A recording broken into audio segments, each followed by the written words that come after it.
if there's a Jewish conspiracy? Nah, I don't think of it like that.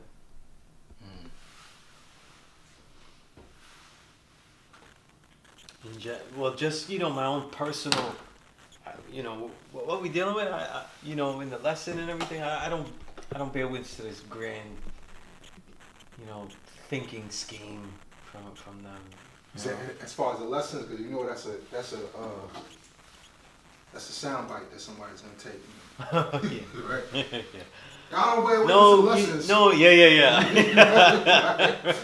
Yeah. If Mecca cosigns. Right.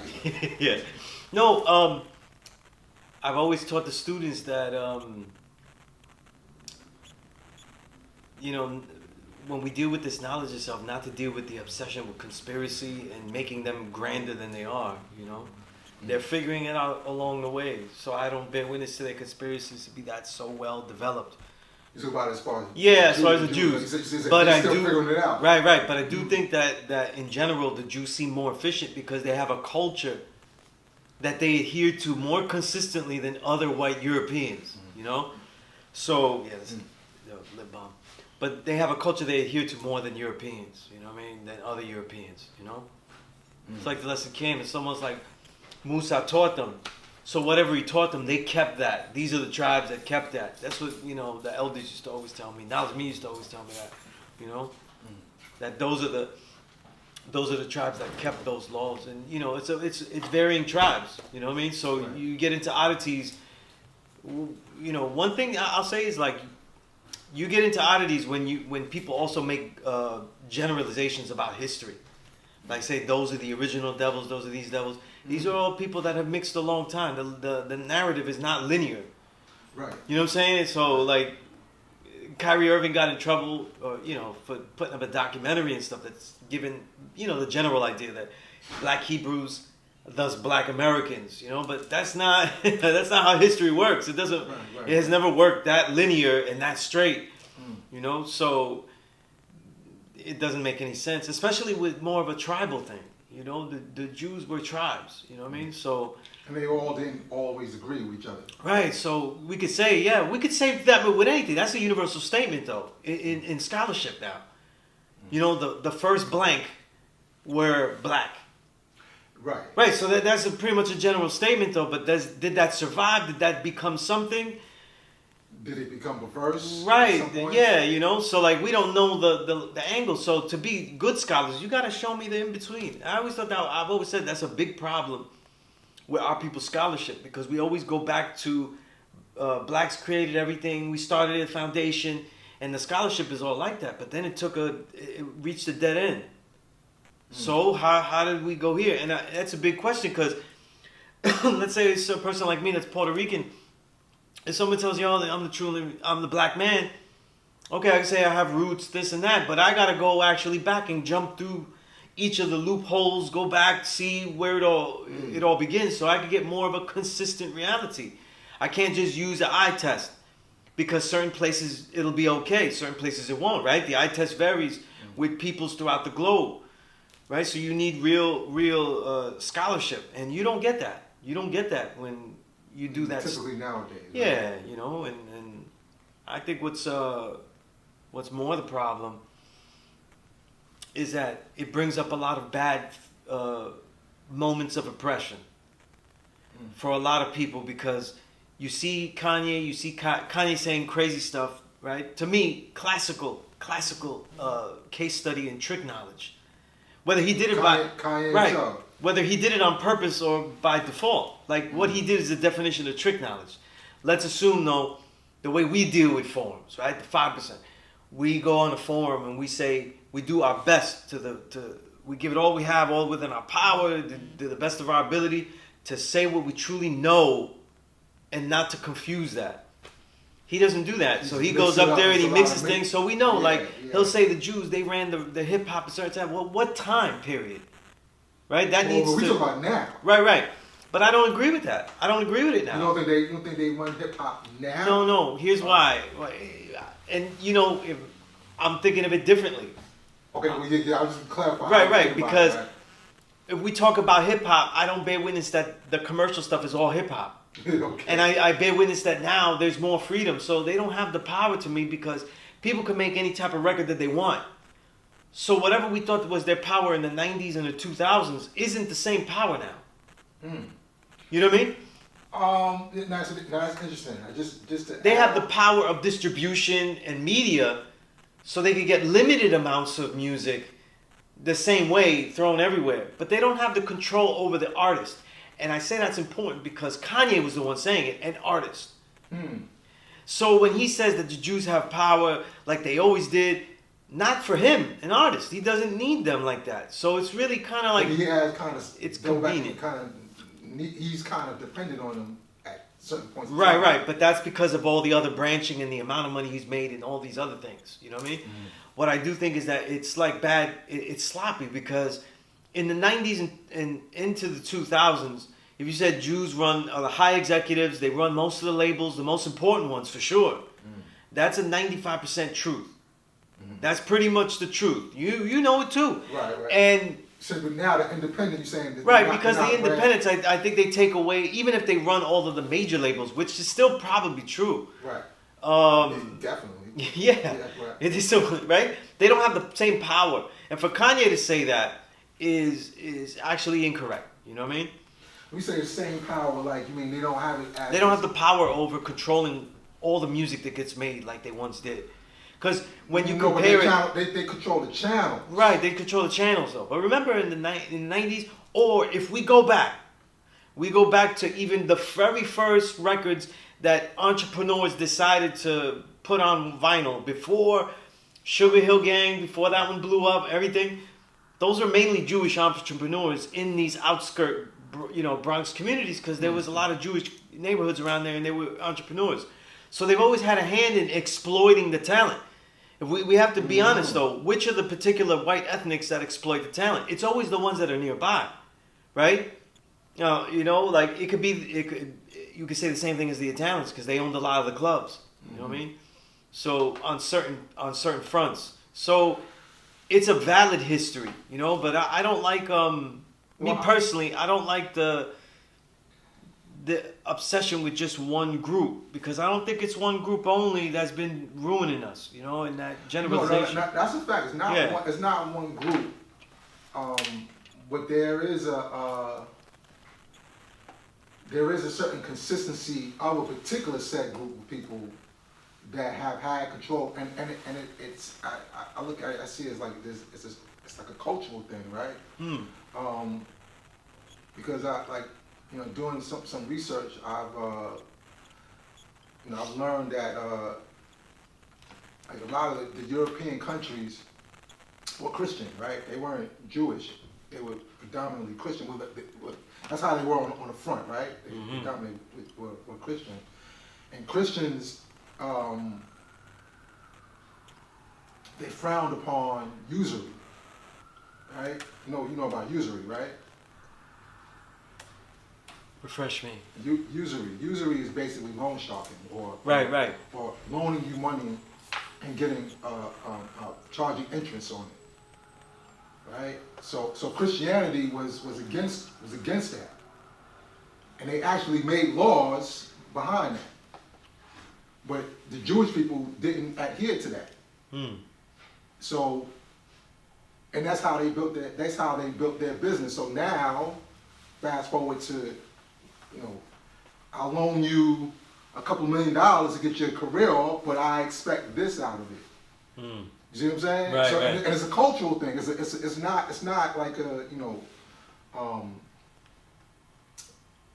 they've been doing it from that time, but it was illegal. But it wasn't until really like the 17th century that Christianity actually accepted usury. I mean, you see where I'm going with that? I do.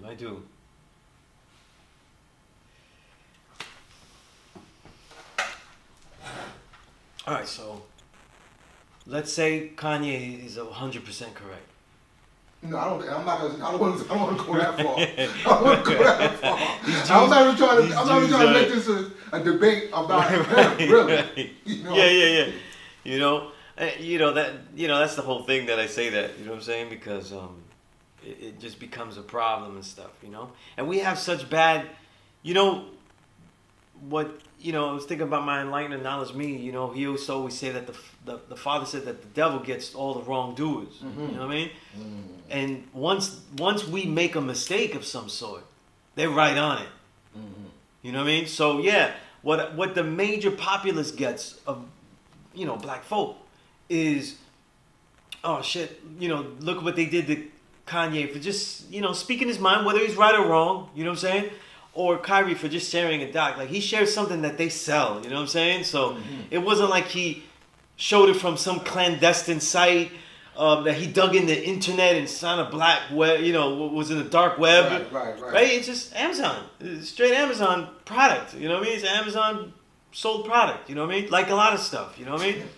And he just shared it, though. He had no commentary on it either. Right.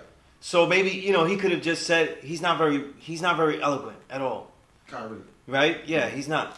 So he didn't say something like, I just thought it would add something to the discussion, varying viewpoints, contradictory viewpoints, different No, but it's sold on Amazon. Right. So he just said that. So people are wondering why he couldn't get punished and stuff like that. And everybody, even obviously you see all the legendary athletes that are commentators, the Reggie Millers, the Charles Barkleys, and he should get punished. But it sets a precedent, though. You know what I'm saying? Just like a precedent would be set, because they've been trying to set this, right? When all these years of COVID, we were saying, right? Like you and I were saying, this jab has problems. There are problems in it, though. There's documentation. Richard Fleming, the soon huge 800-page book from, RFK Jr. and all these kind of things. That book's on Amazon. Mm-hmm. You know what I'm saying? So if they punished him like Kyrie like that, then that means they could punish a book that people want to disagree but has all the proofs, was shown to be incorrect, right? Because didn't the Supreme Court just say that these vaccines don't stop transmission? So you couldn't really fire somebody for that?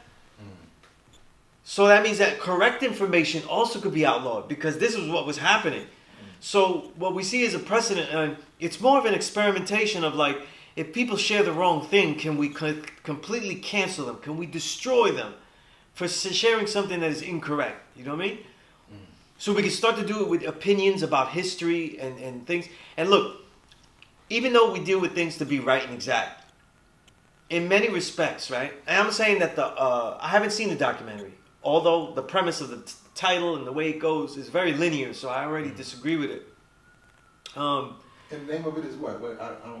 I forgot the name of it though, but I know the subtitle was like Black Hebrews to Black Americans. You know what I mean? Right. But the thing about that, even though I disagree with that, in general, right? In general, because we're the oppressed. The history of our people is always something that goes through this, has to go like even technical science, where it goes through disagreement. Because we don't have all the facts. You know what I mean? We're getting facts. We're interpreting facts. We're looking at things. I mean, that's the whole study of anthropology. We're looking at things. We're looking at wisdom to find out the knowledge. Mm-hmm. We're looking at the things left behind to find the knowledge. We're stuck in wisdom knowledge.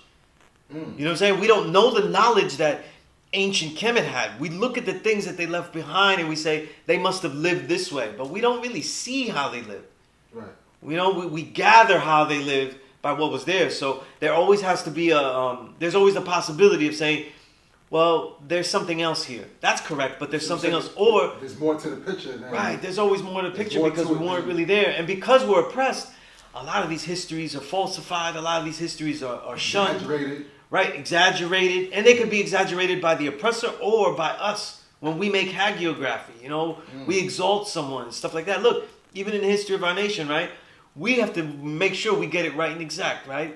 Because then we'll get it from people and they'll be like, the father was throwing light beams from the sky, you know what I mean? Like, he was making it thunder. He made it light. He made lightning fall on that man. Star with his right? Right. Yeah, right. Yeah. And so you've heard that. You know what I'm saying? We heard stuff like that. And we was like, that sounds a little... Far-fetched. It's far-fetched. It's hagiography. It's making mythology out of things. And it's not really useful. You know what I'm saying? Because if you said, listen, like, let's say the father could move a star with his finger and stuff, none of the elders that we talk to know how he did it, though. So it would be a lesson that he didn't teach them. And then that actually would go against everything he was about, because pretty much everything that we know that the father could do, he taught it all, which was amazing in a small amount of years. There doesn't really seem to be anything that he knew that we needed that he didn't teach. And I find that to be the most rarest thing of a teacher. So in essence, there's no, you don't think there's no conspiracy? I do think it's conspiracy, but I don't think it's Jewish in general. Like, I don't think it's Jews by themselves. I think. So our Jews are included, you're saying? Oh yeah, hell yeah. Just like all whites are included. Yeah, this is, it's all in there. Right. Black people too. Sure, whoever gets let in the gates, you know what I'm saying? Right, that's what I mean. Like right. Kanye is a part of this thing that he's talking about. He was good with all this though. He was the one that was setting imagery off. Like we don't really need to see the shit that he was doing. And he was saying terrible things, the stuff about slavery as a choice, things like that. And again, see those things. This all shows to the 85 right now in general. All of this shows that, listen, the white man doesn't want you, they'll take you out. And right now we're not seeing white man in general. We're seeing Jewish leaders have the power to take out Kanye. So they said that there's no conspiracy. But the actions themselves of taking Kanye's wealth and stripping it so quickly, they're showing their power. Right. So people say there's no conspiracy, Kanye's a liar, there's no conspiracy. They're doing it right now. They're doing it right now. You know what I mean? And the media is terrible. The media is terrible. Because they just had the chance to really not do something to a white guy that he deserves, but do some justice in that celebrity world, and they didn't do anything to Brett Favre. And he stole all those funds, $70 million, right? Stolen from children, black children, right? And he gets no questions. He gets nothing in the media. Nobody, whatever he was endorsing, you don't hear about anything. It just becomes, But I think it goes back to what you were saying earlier. It's the culture. Like these group of people have a culture, and this culture is intact a certain way to where it serves its citizens. You see what I'm saying? Whereas we don't really, or we're still putting the pieces back together, and every time we try to get it back together, it seems like there's somebody, ready to knock the cards down. I agree with that. I agree with that. And I think the lasting, to me, again, the lasting thing isn't really what they did. Like, I already knew Kanye was all over the place, and I already see that Kyrie is a person that, it's funny, the gods always say, like, you got to get it when you're young. It's true that a lot of these athletes may be getting conscious a little bit when they're too old already. Because they're like giant babies out there. They want to be kind of revolutionary, but they're really just rebellious kids. That's a fact. They want to own their contracts. They want to be able to do what they want to do with the team, but they don't want to have the responsibility when they say, this is their team and this is mine. I'm going to take responsibility for it. You don't see any of that. They share something and they don't take responsibility. They say, it's mine. I get to do what I want. So they don't have any way to explain it, though. They don't. That's not even what used to happen with old athletes, though. No, I think it's totally condescending the way all media acts as black men to explain themselves with shit. That's a fact. That never goes away. But athletes used to relish that. The Muhammad Ali's. They used to relish that. They used to go and really have an answer. Even when you read up about sports, like athletes actually used to be very articulate. You know what I mean? Like, I remember reading, when as a kid, Isaiah Thomas was my favorite basketball player. And I used to read Sports Illustrated articles about how he was very eloquent. And then they waited for him to have the issue with, Larry Bird and stuff like that. You know what I'm saying? And he didn't even say it, though. He just was co-signing his teammate, Rodman. You know what I mean? That he wouldn't be as famous if he wasn't white, though. Which pretty much is true. You know what I mean? he wouldn't be as lauded and revered and iconic though. And what I mean by that is that he's a Hall of Famer. He's like, he's incredible. But the way they spoke about him back then, it was different. Kind of like an Eminem. Yeah, if you were there, it was different. You know what I'm saying? Even if you bear witness, let's say, like, for example, to put it to current times, if Eminem's the GOAT, let's say we bear witness to that, which I absolutely don't. Whoa. Right? All time, right? Yikes. Let's say, I don't believe that either, but let's say it's all time. He still gets more press than other all times. Right? He's so, the level of reverence. That's what I'm saying. Like, it's a culture that surrounds him and his art. Whereas, like, we still are busy constructing it, and we don't all agree on how, the tenets of this culture. Yeah. Yeah. So we having there's a certain inconsistency there. Yeah, that whole thing with the science of what usury, loaning money, was loaning money to somebody with interest was considered a sin. But then if you have a culture that doesn't have that, and they're the actual bankers, then they can actually build a system around that and actually have generations of a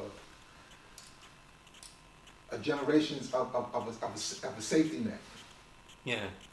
And we don't have that. No, we don't.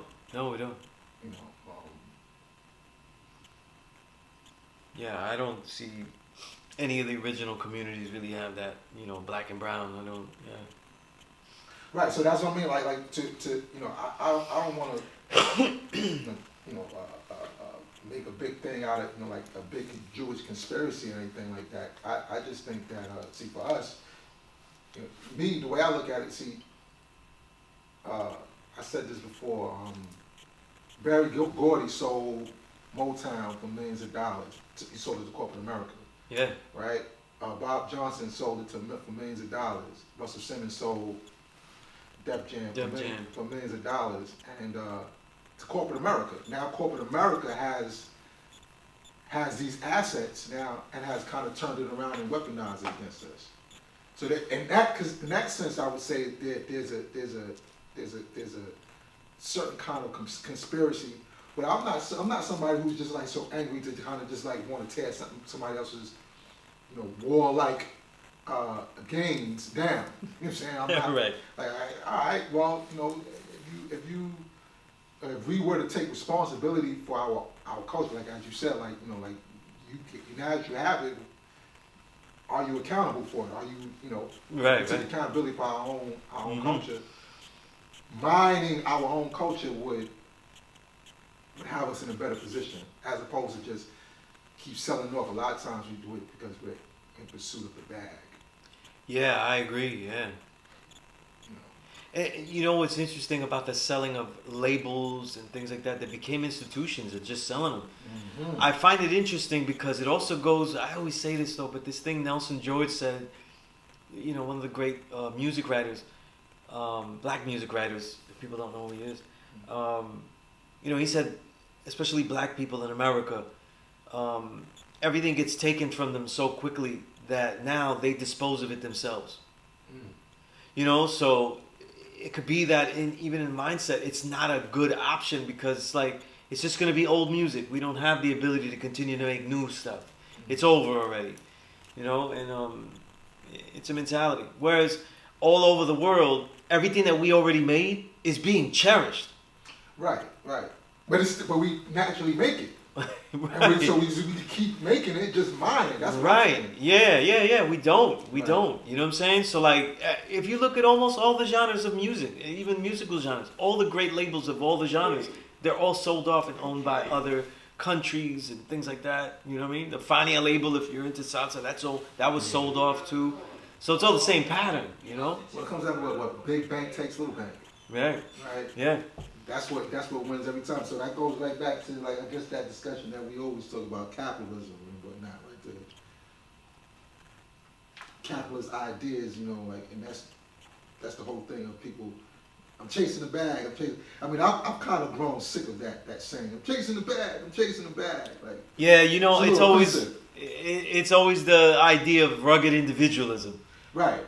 You know, we built about that before. And I always have that issue, and that's why Jay-Z is such a target when I speak, because he's he's the most talented and biggest MC to speak about, that concept, you know what I mean, and have rugged individual. It doesn't matter about anything, whatever word that we have among business is not bond. It matters if I keep alive, if I get all the resources, if I get everything. It's rugged individualism, you know what I mean? And it was on wax, and it worked, It worked, And so I always have a problem with that, you know what I mean? I always have a problem with that. So, okay, and I asked you this before, but I never really got a clear answer. What's the alternative to that?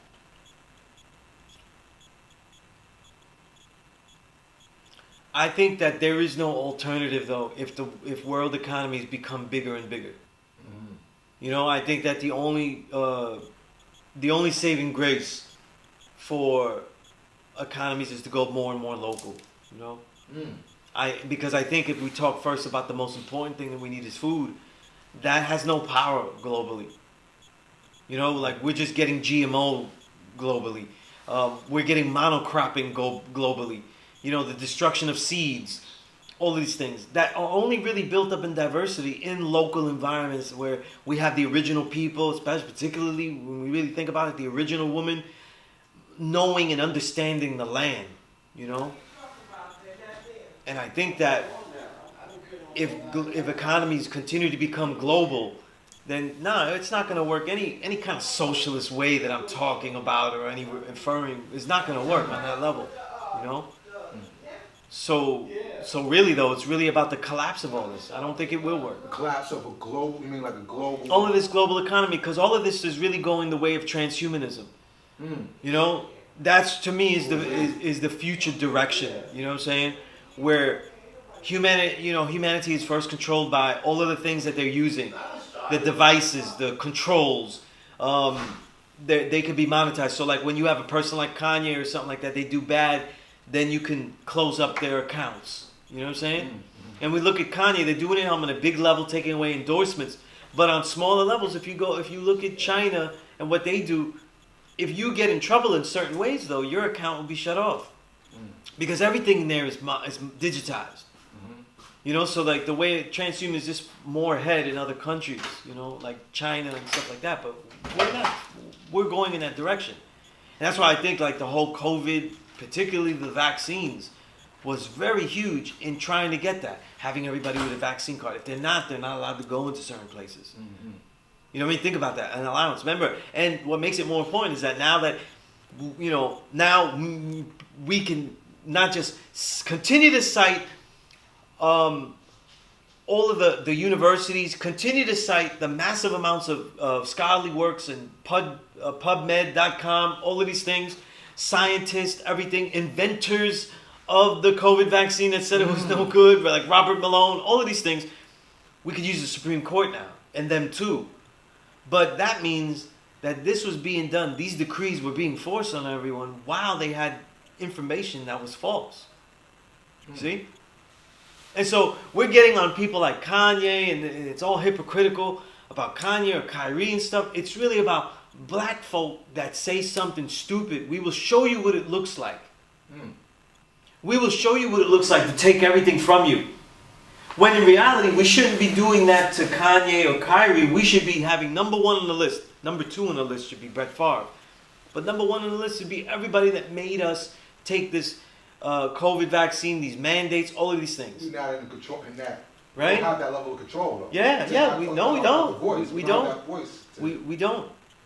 And this is the direction that to me is this grand experiment. That's why I said people place so much weight on the conspiracy of the white man this, the devil this, all that kind of stuff.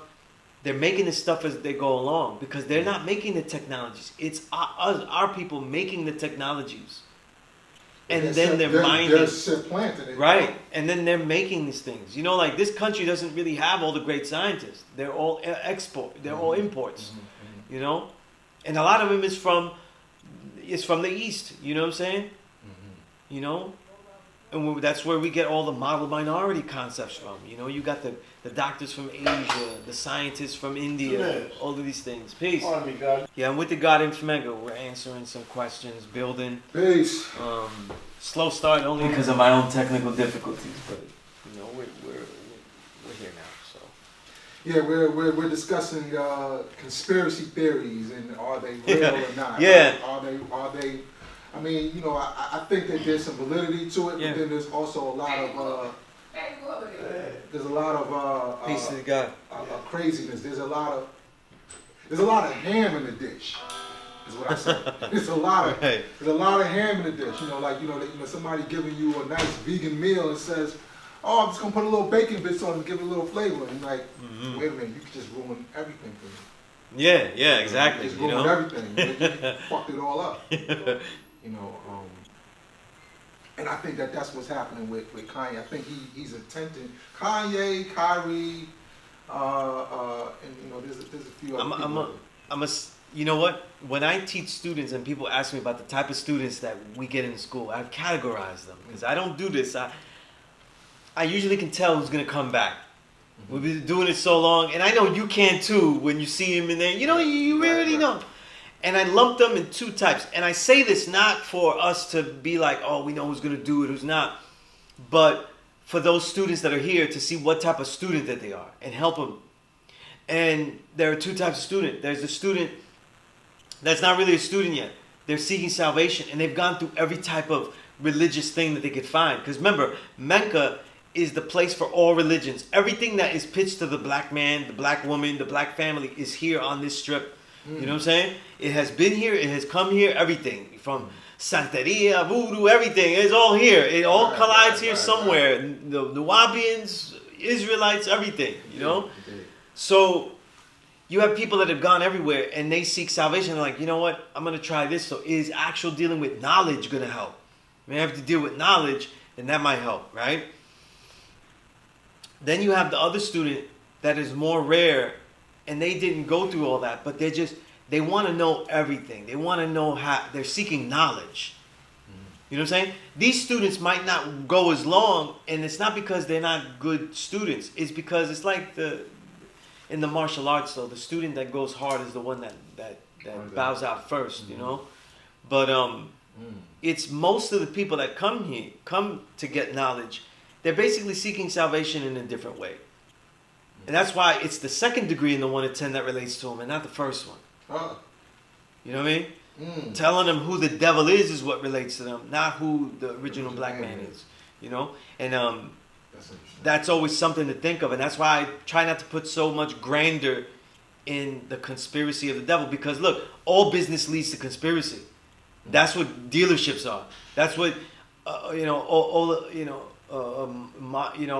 the monarchies and all these kingdoms and all, they're just different forms of conspiracy. So when people talk about the Jews, they have a particular culture that is also based on looking out for their own and being able to identify who they are. That's one thing that people don't get. They are able to identify who they are, and as we saw during the time, the Nazis, all that kind of stuff, and World War II, they are also able to hide their identity. And when we look through history, though, they were everywhere. During the Moorish empires, when they took over Spain, there are Jewish communities all through the underlying parts. So they're always on the outskirts. They always take what they can get. They always do what they can get. They keep the lifestyle consistent. Now, in this thing, the outskirts happen to be in that media, that realm. People forget. And people that say, no, that's not true. They see how big the media is today, but back then the media wasn't something you respected. Just like if we go to China, acting wasn't something you respected. And that's why the acting troops were able to hide the kung fu in there. You know what I mean? So when we look at different things, what we respect also says what a society deals with and what they also end up doing clandestinely, People didn't really respect like all the arts, the comics, all those kind of things. And look, Jewish comics, though, they dominate. And not because it's, because they're going into that field and they're funny, right? So we see domination in the media.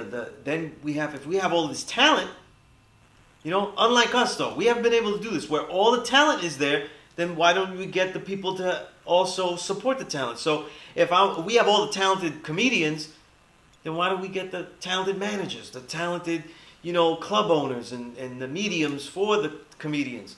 We don't seem to, and we certainly aren't able to do that. Do you think it's a laziness on? I don't think so. I don't do that. So when I think of capitalism, I think that capitalism on a macro level is not based on that. You know what I'm saying? It's based on direct oppression. So I do think that we literally aren't able to get the means of production. And when people say like, anytime we are displayed as artists, there is always a conspiracy for us not to own that artistry. That is an actual conspiracy. So when people say it's Jews made it up or they started it, though, they're engaging in the conspiracy that has already been laid out for all types of business with us. Whatever our assets are, and in this case they happen to be in a high level arts and entertainment, they're always going to be bloodsucked. Just like, come on, look at sports. You know what I'm saying? Look at sports. Look at football. Look at basketball. The biggest sport is football, right? American football. This American football, it's even more intriguing because unless you're, for the average person, right? No matter what, the quarterback is the thing you know first. But everything else is kind of nameless and it's all black. So it's always about controlling the artistry, the capital. So we have been allowed to dominate as capital. No matter how high, no matter how much money an athlete makes, he's still capital. He is the capital. You know what I mean? He is the literal capital. He is the intellectual assets, the creative assets, all of these things. But we don't control any of the means of production. Even in underground hip hop, we throw out stuff out, we make things, we can do things, but we're still subject to Bandcamp and their fees and the way that they rob the artist. And yet, there's such a robbery of the underground independent artists that Bandcamp seems like a gold mine. You have to use it. You see what I'm saying? And yet many artists complain. But compared to what? Then if you want vinyl, we don't own any factories of vinyl. We don't own any of those factories. We don't own any of those means of production. You know what I mean? And if we really got into it deeply, hip-hop became something that we weren't going to own as an example because the means of production are quickly owned by people. So he said, no, we sample music and then we rap on it. As an MC, you just write it. But we know that the means of production now need the recording equipment. They need the booth. They need the tables. They need the mixers. They need the samplers. And samplers don't come cheap. Like any kid in the corner is going, you know what, I'm going to make beats. I'm going to go get me a sampler. Right? You don't just go in there and say, listen. Now it's a little easier. Right? Now it's a little easier. You know what I'm saying? Easier. But in those times, though, once it started to get used in the 90s, then that price skyrocketed. So, right, in the mid-90s, right, the turntables were the good turntables, not wobbly ones where you could just play stuff, but ones you could really scratch. Right? Techniques, those are running for $700 in the 90s. But you also need mixers, amplifiers, speakers, right?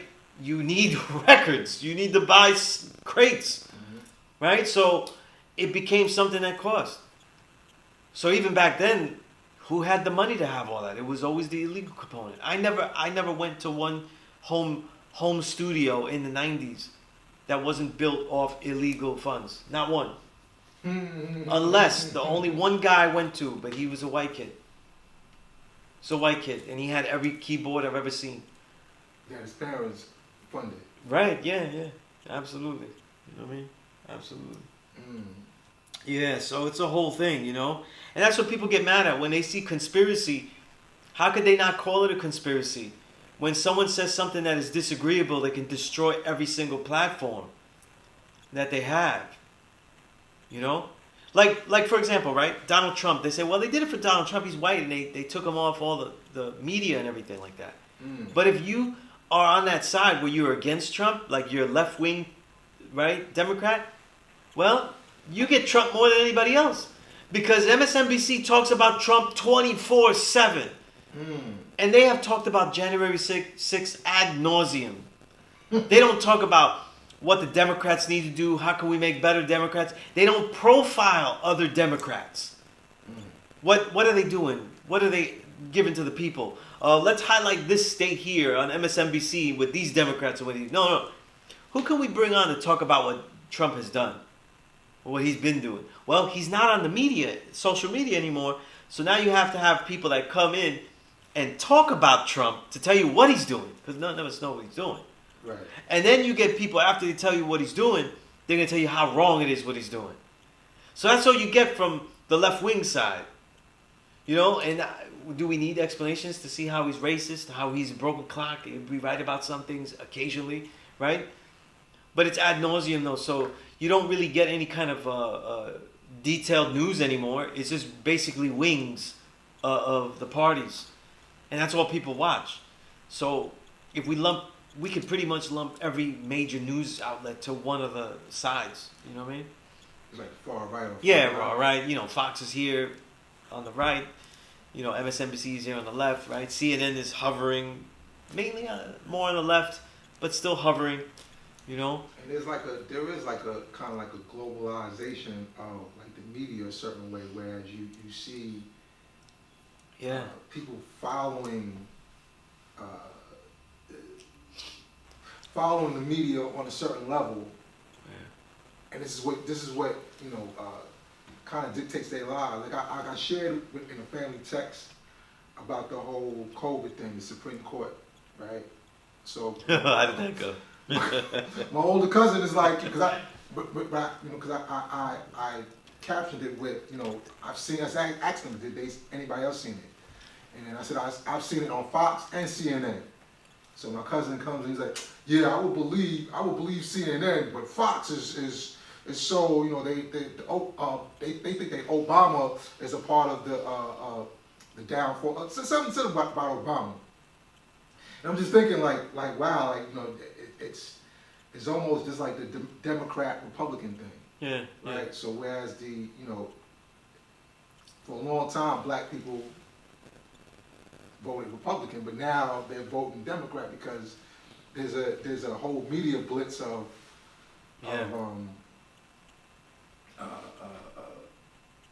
there's a media blitz of you know, to vote Democrat as opposed to Republican. So it's the same. It's almost the same thing with like CNN and Fox. Yeah. You know. And of course they got the major weapon, Obama.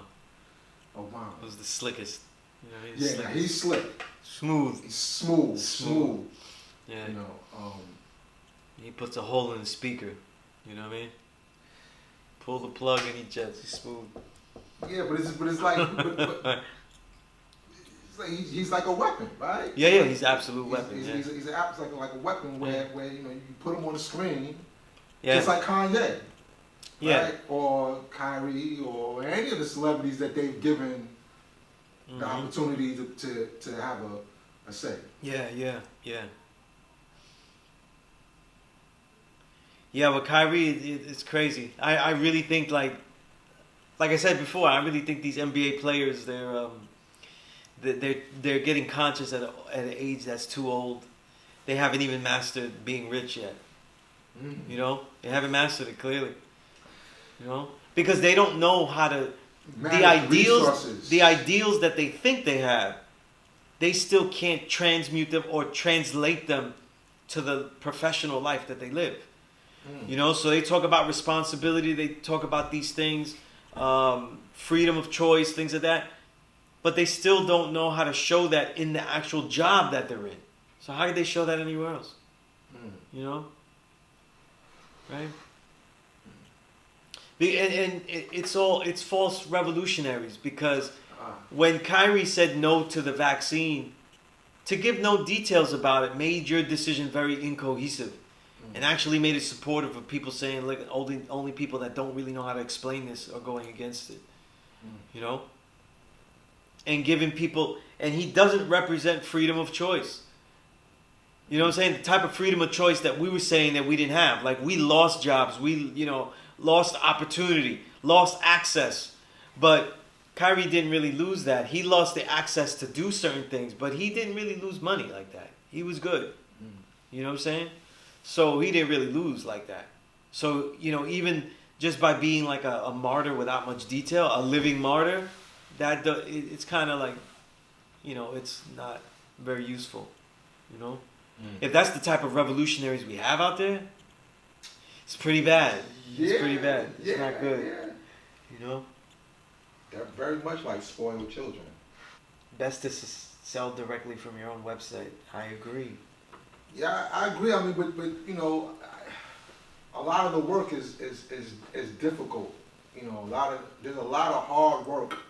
You know, like I said, this culture, is set in place, and it's centuries of a system that they have, whereas we're still constructing it and being broken down as well as breaking ourselves down. Yeah, I agree. I think everything's changed. I think what we think of community is much different. It's much more commercialized. So even like community building is so much more commercialized now. Yeah. You know what I mean? So like when you see people doing community work, you know what I mean, doing things, everything is really like nothing's done with the sincerity that we know it to be. You know? So that changes. I also think, you know, even me personally, how we engage the community is totally different. And I've been saying this for years. I've been saying this since the 2010s. And it's more amplified with COVID, post-COVID. You know, but the young student, the young potential student, they're not in the streets like that. They're not an energy that needs to be funneled out of the streets and into the classroom or into something positive. They're actually not an ignited energy itself. You know, it's almost like they're not ignited at all. You know, they read narratives. They're very smart, but they also get lost in their own head because, you know, they don't bear witness that they don't bear witness that what they're being told is true, which is good, right? That's potential. But then they also don't bear witness that there's actual facts that they're there. So everything is ambiguous. You know, and that's what I encounter a lot with the young student, you know? And so they're saying they're not ignited. They're not. It's not. We're dealing with a generation that doesn't have those warrior helmets on. You know, they're not out there soldiering. You know. What do you think that? I mean, we know what large. I mean, the wrong foods, man, right? Over the years, kind of broken down. Also, the technology, you know. Part of the wrong foods, right? The wrong foods, definitely. And you know, I say this all the time, but the wrong foods are still the wrong foods, but they're worse now. You know, so like, if you're having, you know, processed foods today aren't even close to what processed foods used to be. It's a completely different beast. You know, I say years ago, in the 2010s, I believe, they already discovered the detailed parts of your taste buds, like where in the tongue is activated, how chemicals are activated by your, you know, and respond to the tongue. So even now, when you have a potato chip today and potato chip then, it was made by people's taste and people's opinions. But now it's based on science. It's going to get crisp. It's going to crisp for a certain amount of time and then not. It's going to be salty enough, but not in just the right amount. And it's going to cause you to fiend for more. You know what I'm saying? The fats that are in the foods are going to be more and more unidentifiable because they also found that the tongue doesn't measure and doesn't notice fat. So when we're having things that are fatty, we're telling it by texture. But the body doesn't really absorb that, you know? In a lot of foods, you can hide that now. The technology is there, you know? So, you know what I mean? Yeah, you know, the mindset. So it's much more advanced. Yeah, and all that's due to, you know, a capitalist state of mind, meaning that you know, the foods are being manufactured based on, you know, return of investment, you know, or to make a profit out of it. Yeah. It's not made. The food industry is not geared towards your health. Yeah. There's a lot of good books that I have about food science and stuff like that and what's going on. And they got factories. I mean, not just the factories, but they have science labs that deal with this now. And most people that are getting food science degrees, they're not doing it to save seeds like Vandana Shiva at Earth University. You know, they're not doing that. They're learning how to manipulate chocolate bars and make them more tasty, make them more addictive. You know what I mean? And the real goal is to make things more addictive. You know what I mean? To make you want to, eat them more. But that's Peace God.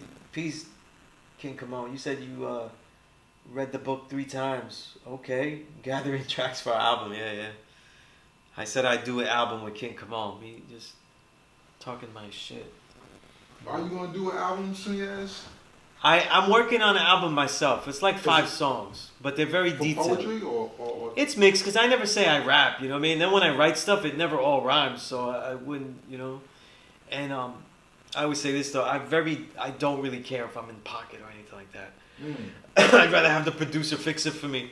My man Waze will fix it for me. But Oh, you know Waze. Yeah, me and Willie Waze are doing Willie Waze, okay, peace. Yeah, that's the God, yeah. Yeah. You know? Man. And I thought he was isn't he down south somewhere? No, he's in Australia now. He's in Australia? Yeah. He's from down south though. Yeah, I know the guy since that was one of the many great artists and brothers I got to meet from my brother Kevlar 7, Remembered in Perfection. Okay. He really knew everybody that was great and up and coming. He was a great A&R ear, you know what I mean?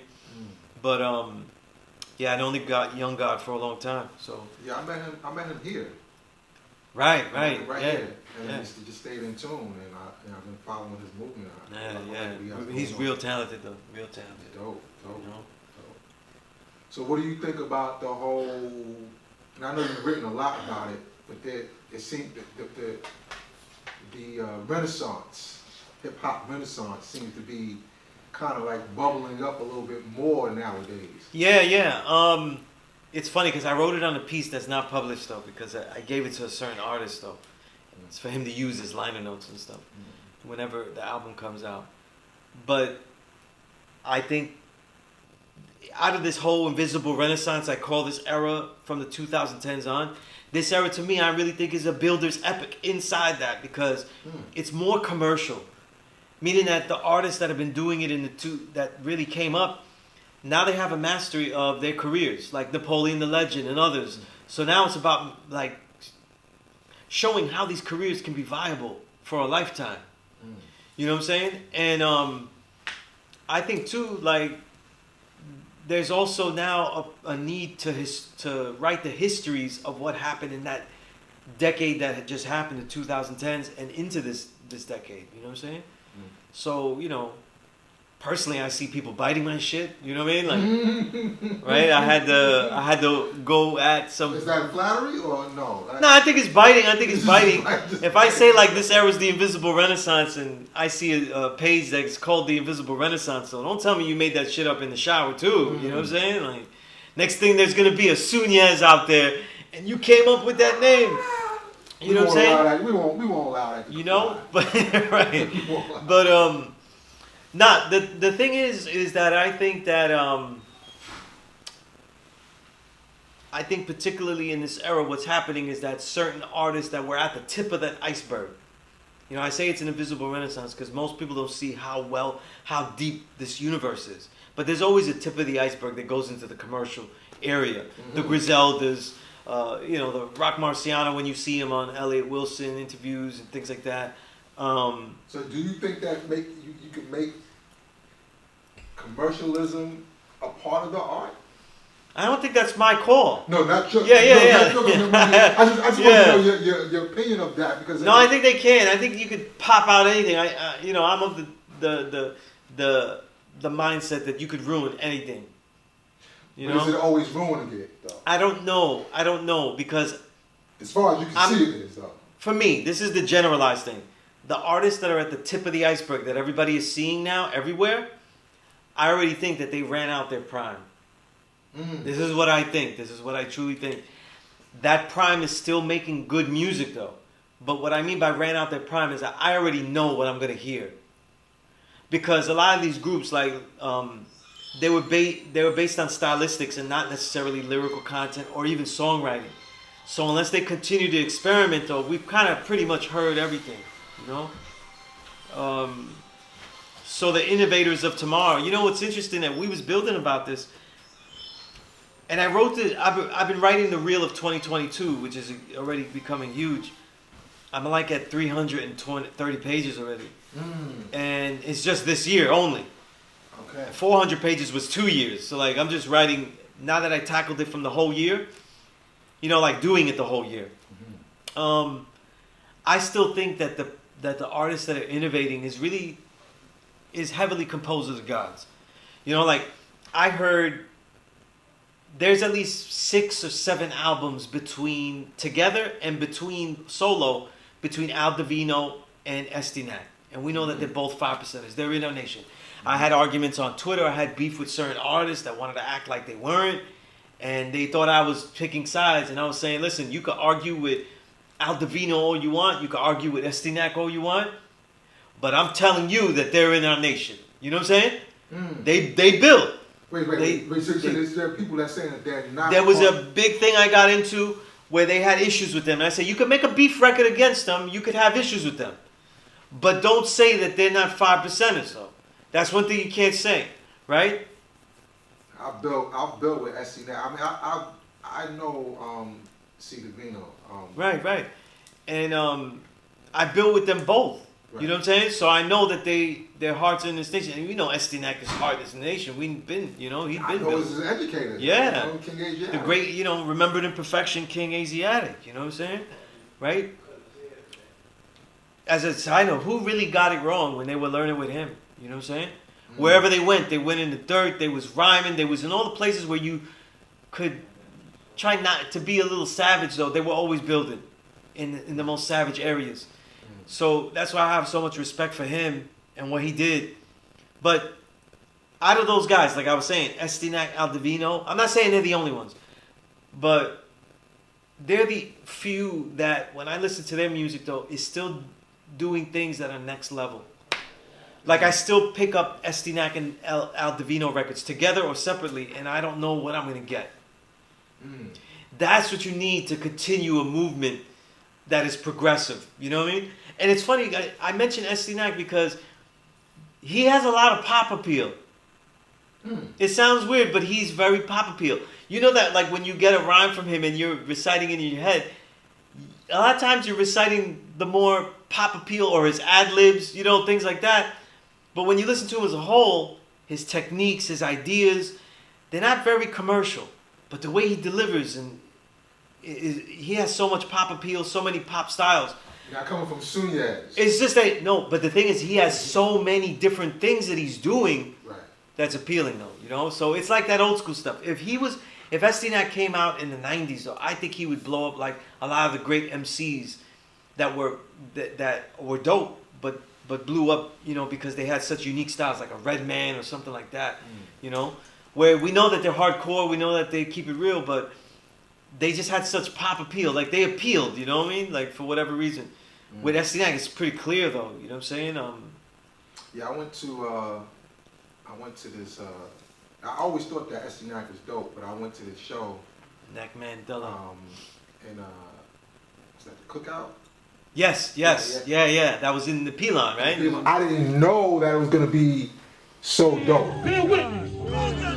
We the true living gods of this motherfucker. Whooping asses, man. In every which way possible, son, whooping asses, man. Like a Singapore cane. Look at red asses everywhere. Hey, yo, let's go. Let's see what's up, man. Yo, Beast, Divino.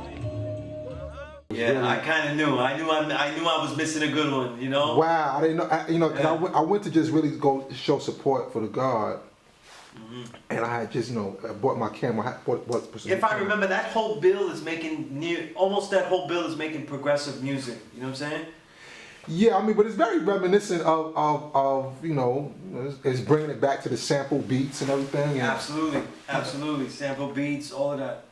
You know, sampling good crates, and that's why I mentioned too. Like, it's not just Estinac, it's not just Divino, it's their production team. I think it's Mr. Rose, Divino's production. they just do things that like Divino, for example. He made like a trap record, and I wrote about that too because I was being completist in the book. You know that I did not give that a good review, but oh, my bad. Right. Yeah, man. But I also wrote in there, and this was before his next stuff came out. Triple Black Diamonds 2, the Guns and Butter, which to me was amazing to me, right?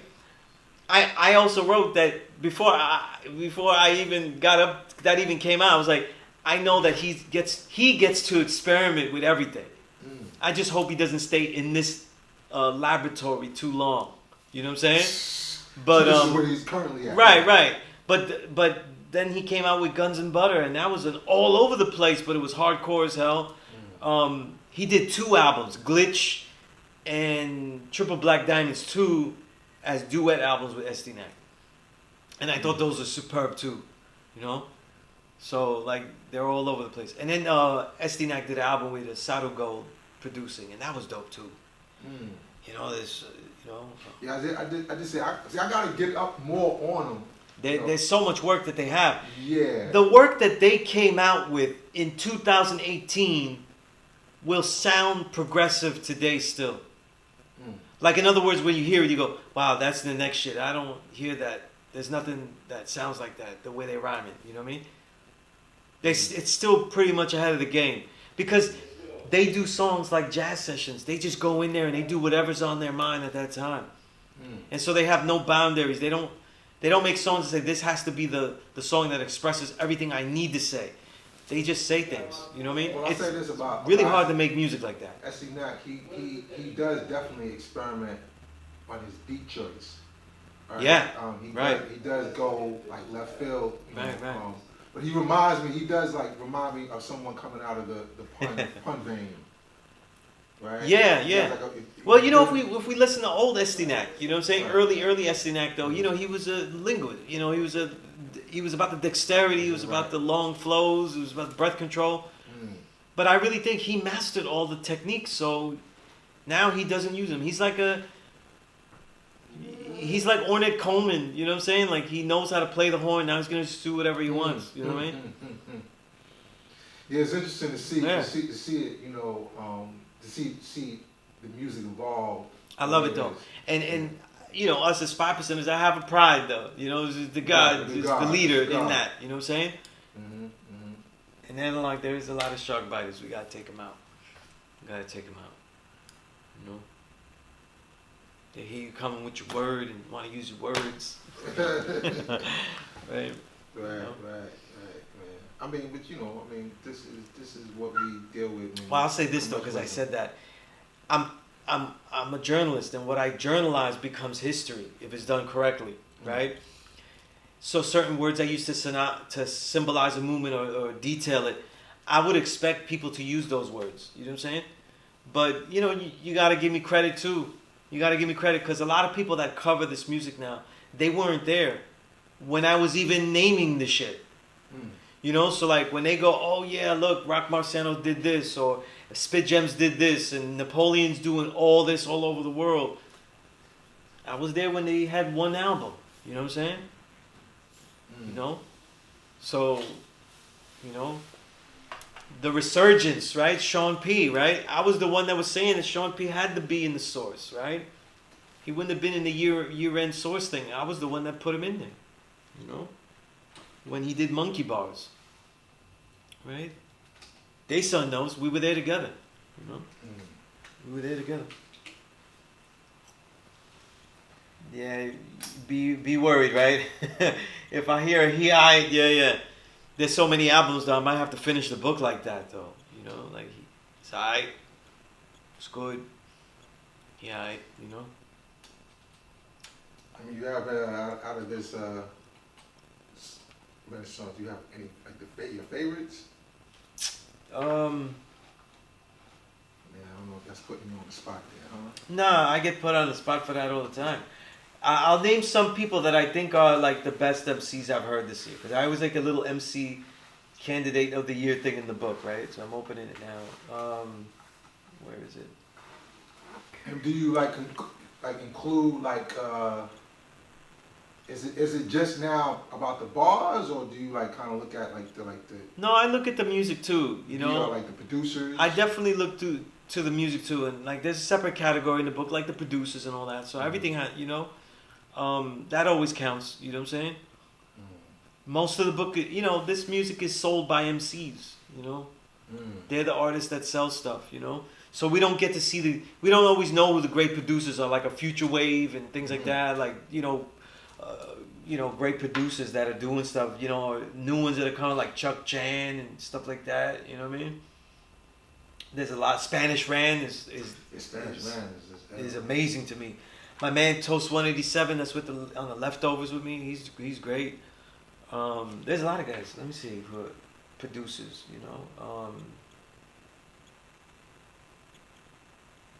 You know, Buddha Monk. I like Buddha Monk a lot too. Very, very, very next level. You know, like you hear the next shit. Camouflage for Monk is good. You know.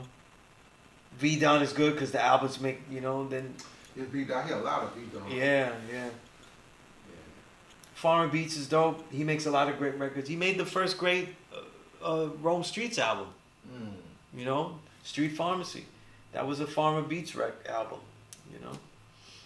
Sadu Gold, I said, Stu Bangers, he gives you the ideal boom bap. Stu Bangers, yeah. Giallo Point is a great one. Italian producer, a lot of crates, you know. Nicholas Craven, right? Perfect sample loops. He's making his round. Right? Sample loops, right? And you know what? We talk about next level. I keep saying this to gods. It's to leave out incorrectly, a progressive sound can't be said without Raz Fresco. Absolutely. Yeah. Raz Fresco, especially his beat making, it's so off kilter.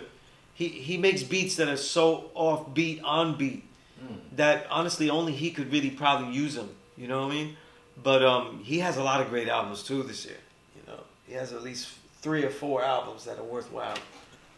Now, do you think that the music is getting oversaturated? I mean, because you know, Catch used to make one. It is though. I would people like Raz Fresco. They would have been at the top of the list for me if they just released one of those albums they had. But they don't, because they have so much and they're doing so much and they have like a target audience and they feel free, so they just do it. I would love records to be like Ty Farris has a great record this year. He's one of my favorites out in Detroit.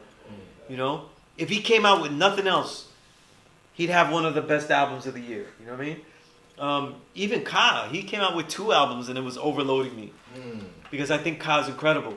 And Ka's dope. The Language Arts album and I forgot the name of the other one. They were great. Napoleon the Legend, I think, is probably the most prolific at making qualitative albums, and a lot of them. So he has 5 albums though. I think if for this year, if you were collecting, you got to get the 2-piece album. That's the one to start with, the 2-piece. I think it's incredible. But all his albums are worthwhile. So I can't complain. Estinak, Raz Fresco, Napoleon, Ka, they released multiple albums, but they were great. You know what I mean? Right? What did you think about the Elephant Bones album that Rock? I liked it. Musically, I don't think that Alchemist came with anything he wasn't coming with. Like, I wasn't surprised at the music, but the music was very good.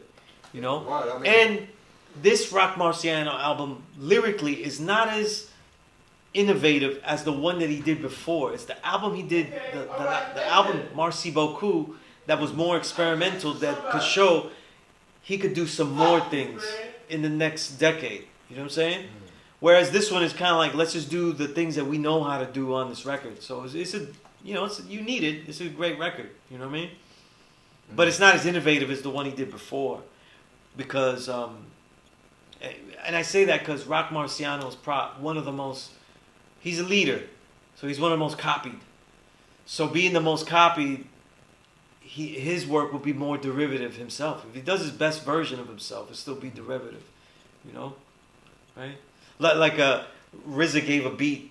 RZA gave a track to Griselda. Yeah, I heard about West Side Gun's album, right. And it's just a soul loop. And I was like, I'm thinking kids will hear it and be like, oh, he just did what blank does. And it's like, RZA's the one that came with that. He was the one who originated right? it, right? Yeah.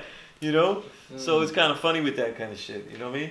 But I had The Umbrella Collective. I know the God Allah Preem is not in the Umbrella Collective anymore, and that's a whole other issue. That's off camera. We'll build on that. Right, but right. I love the God, and I love the brothers in Umbrella. You know what I'm saying? The God Substance 810. That's my brother. So I'm still cool with a lot of brothers out there. Well, I have to say, Preem has really stepped up in the last Nah, year. he's made great records. And he's talking about his art. His art has really, really like. He feels comfortable. He feels comfortable he's a lot on so comfortable. many different Yes. styles of records. You know what I mean? Yes. Yeah. Yes. And I don't like Preem flooding like that. I want people to really enjoy a record, but I also can't. It's hard to complain when every record I like. You know what I'm saying? It's hard to complain. So what do? We're in an atmosphere where there's flooding people is that a have thing. flooded, and then they get forgotten, and they shouldn't be like people forget how great a 2019 that Ito had, and he had one of the great 2019s, but people forget because he's not overloading every year, but that whole Umbrella Collective, Substance 810, Josiah, The Gift, who else? Pro Dillinger. They all made great albums this year. I like Pro Dillinger. Right? They all made great albums, So, I mean, I've had the pleasure of being on songs with brothers in the collective. So, I got love for all of them. I think they're all talented. You seem to be sought after nowadays, man. To be. People like me to talk some kind of shit on a song. You know what I mean? Yeah. I got lyrics. That's why. I got lyrics. I see that. I got lyrics. I say some shit. You know what I mean? Lyrical, man. I don't really. That's a part of your writings. I don't really write. When I do these songs, I don't write. I still write for the paper. I don't really write for the voice. You know what I'm saying? So that's why they come out so layered, and they have a lot of meaning to them. They have meaning that maybe even only one incredible person might get, because they got references to individuals that are dear to me, or they got references to things that mean something to me.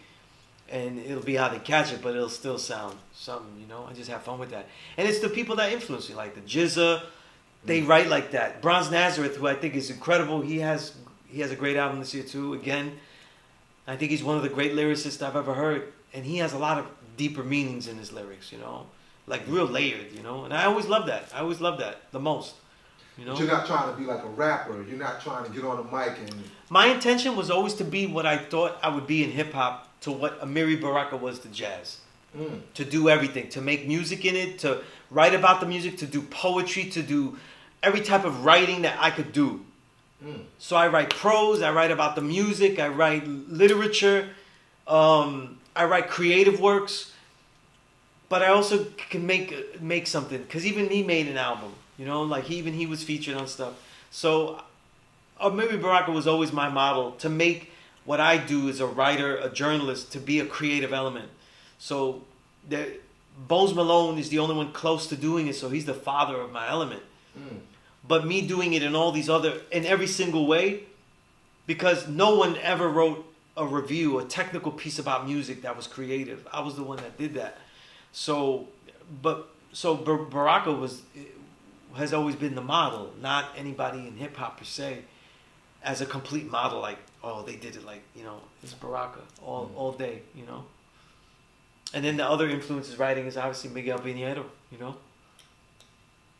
like that street writing, that street writing where you're in tune with what's going on, right?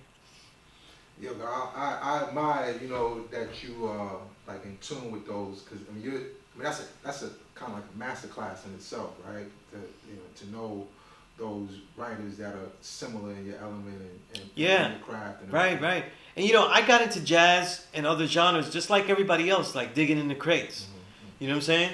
And even if it wasn't sampled like that, then I realized it was part of my culture. Like I go into salsa crates and stuff like that, right?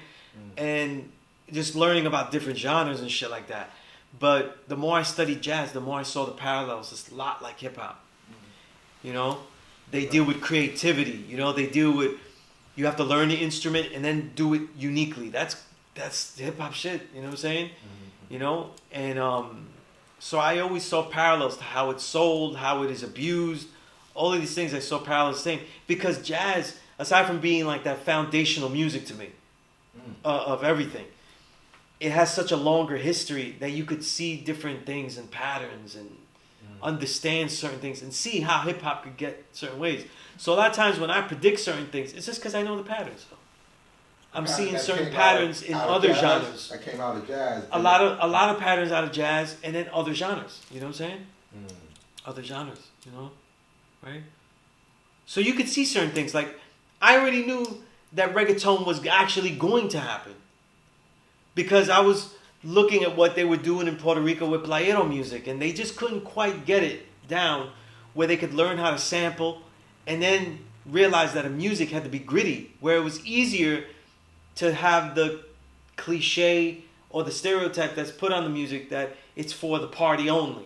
And so I could see those two things, the difficulty in making the music, sampling and things like that, and then also the party, you know, the party template that is expected of Puerto Rican music, Caribbean music, right, you know what I'm saying? Right, Especially Spanish Caribbean music, right?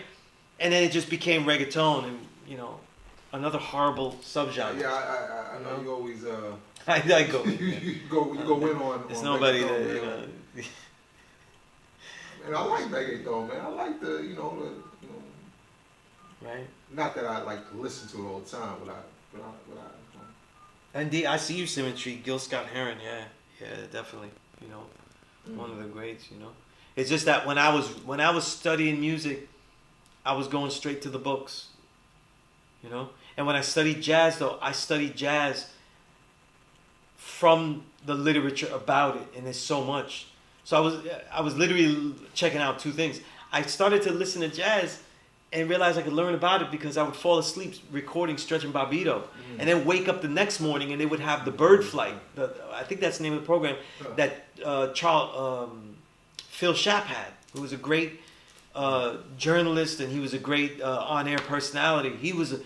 I always wanted to be like that too, like real details of the music, like know all the liner notes.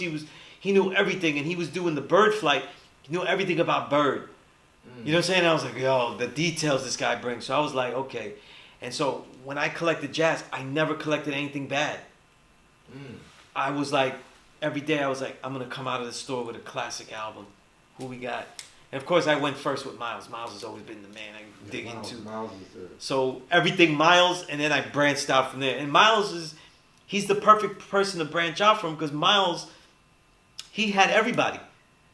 He was so great at getting artists, you know, get the, you know, Ron Carter, you know, get the Herbie Hancock. He was able to recruit Wayne Shorter. He was able to recruit so many legends that you get legendary catalogs branching off. You know, John Coltrane. I mean, John Coltrane was on Kind of Blue, like he, you know, Cannonball Adderley. You know, Bill Evans, the pianist, right? Right. So, you know, that's one of his biggest collaborators. Right. For like my favorite albums, the Sketches of Spain, Kind of Blue, you know, Miles Ahead, you know, Porgy and Bess. That 1959 year of Miles Davis's, that's the greatest year of recorded music by an artist to me. You know, the greatest. Nobody can. You never thought about getting into like making beats or anything like that, or? I mean, you have such a real. I did. I would have crates though. You know, yeah. You know, I know I could make loop beats though, because I be doing it all the time. I just keep rewinding. I know I could do that. I mean, but yeah, it's something people actually. It's because I know music. When I think of music though, I don't always have a sound that I want to create in my head, and that's what keeps me from venturing. But if I one day do get the equipment, I would probably do something I don't know if it could be rapped on. I just would make music and try to make music. You know what I'm saying? Yeah. I think it's about you know, just really experimenting. Right? Sure. Yeah. You have such a library in your mind, right? Right. Yeah. That wouldn't be a problem. Would be getting crates and things that people haven't heard. Right. That wouldn't be a problem. I'm pretty sure you already have like hard drives of music, right? Of course, yeah. So you probably don't have to go anywhere. You just you just go straight to your hard drive. Yeah, definitely with the crates, yeah. But it is something I do think about. Just as the joy of it, I'm sure I would have a great joy in doing that. You know? I mean, it's therapeutic for me. You know, like right. I just like Yeah, Whether yeah. somebody's gonna rhyme on it or not. Yeah. You know what I'm saying? And just, you know. A lot of people don't get that. Like the world of writing to me is so endless to me that it's hard to venture out into anything else. There are instruments I play. Like I'll fool around with instruments and learn little rudimentary things of it. Like I do mess around with the harmonica, and I do. And people that know me because I love salsa, I play a mean maraca though. You know, like it's not just shaking it though. I get the roll on them. You know what I'm saying? So I know how to play like the vegetables in salsa, like the little vegetables, the guido and all that kind of stuff. You know, I do want to play. I do want to learn how to play bongos because I've always loved bongos my whole life. You know what I mean? Like my whole adult life when I started collecting music for real. You know?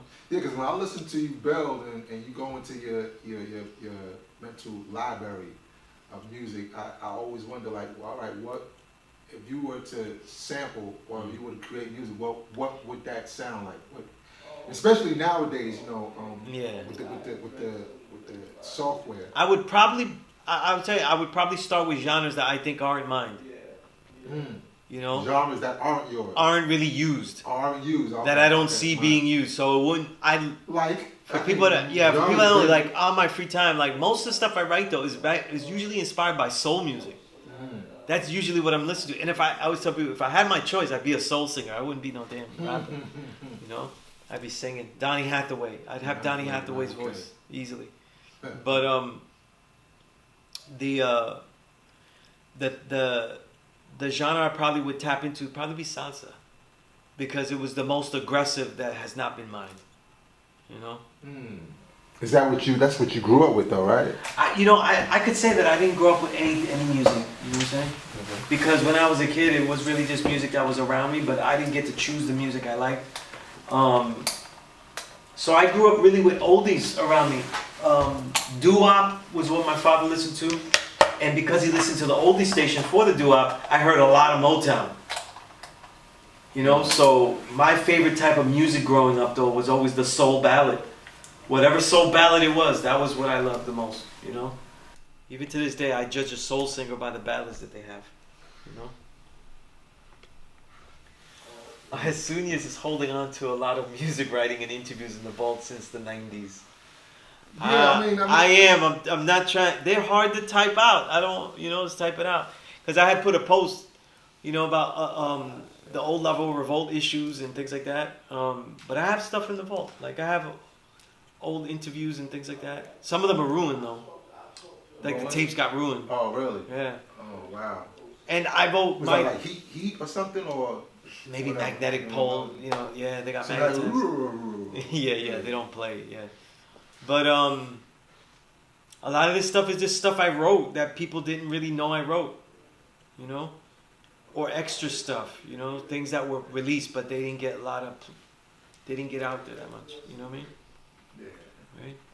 Yeah. Well, I noticed that you do have like a real library. You have like a real museum in your mind. Well, I mean, do you own? I'm sure you own a library like at home and whatnot, but. Stuff that's in your head and in your heart. Yeah. As far as like library, I have a big library, of music, digital. It's all digital now mostly, So my idea was like, how do you because I also have a library as well, but like how do you like curate it, right? Because all libraries should be curated a certain way. Yeah. As I collect stuff, I make a list. So I have a document where I write everything. And so I know who I've just collected, how much I've collected. You know what I'm saying? And because the apps, like I use YouTube Music, if I'm missing something, I let them augment it. You know what I'm saying? So I could check out even more stuff. My goal has never been to have the biggest library. I just have an addiction with having to hear everything. I have to hear everything. So it stops me from being a collector of beautiful records too. So... like let's say if they made like a new edition of a Miles Davis Kind of Blue, which is my favorite album, I probably would not get it, and I'd rather have a whole bunch of other records that I never heard than that. I just have to hear everything. You want to hear it, but you don't necessarily want to own it. No, I want to own it too. You know what I'm saying? But I always choose to hear everything. I want to hear everything because I feel that as a writer, as a creator, the more that I hear, the more that I do the knowledge to, the bigger my palette of expression will be. You know? And if we look, the syndrome of people today is that everything is in their fingertips, but they control the algorithm, so only a narrow portion of that gets to them. So their palette is actually smaller than it was. But they feel like they have access to everything. You know? So even still, to actually have access to things, you still have to be able to ask the question of what it is you need to learn. That's why I always tell the students, the second thing of the 3 things I tell them to remember when they come into the classroom is, what is your next question? Because your next question is based on what you think you know being shown and proven that you do know it, so you could develop the next question of what you don't know. People don't make a good question of what they don't know because they're not, what they think they know, they're not sure.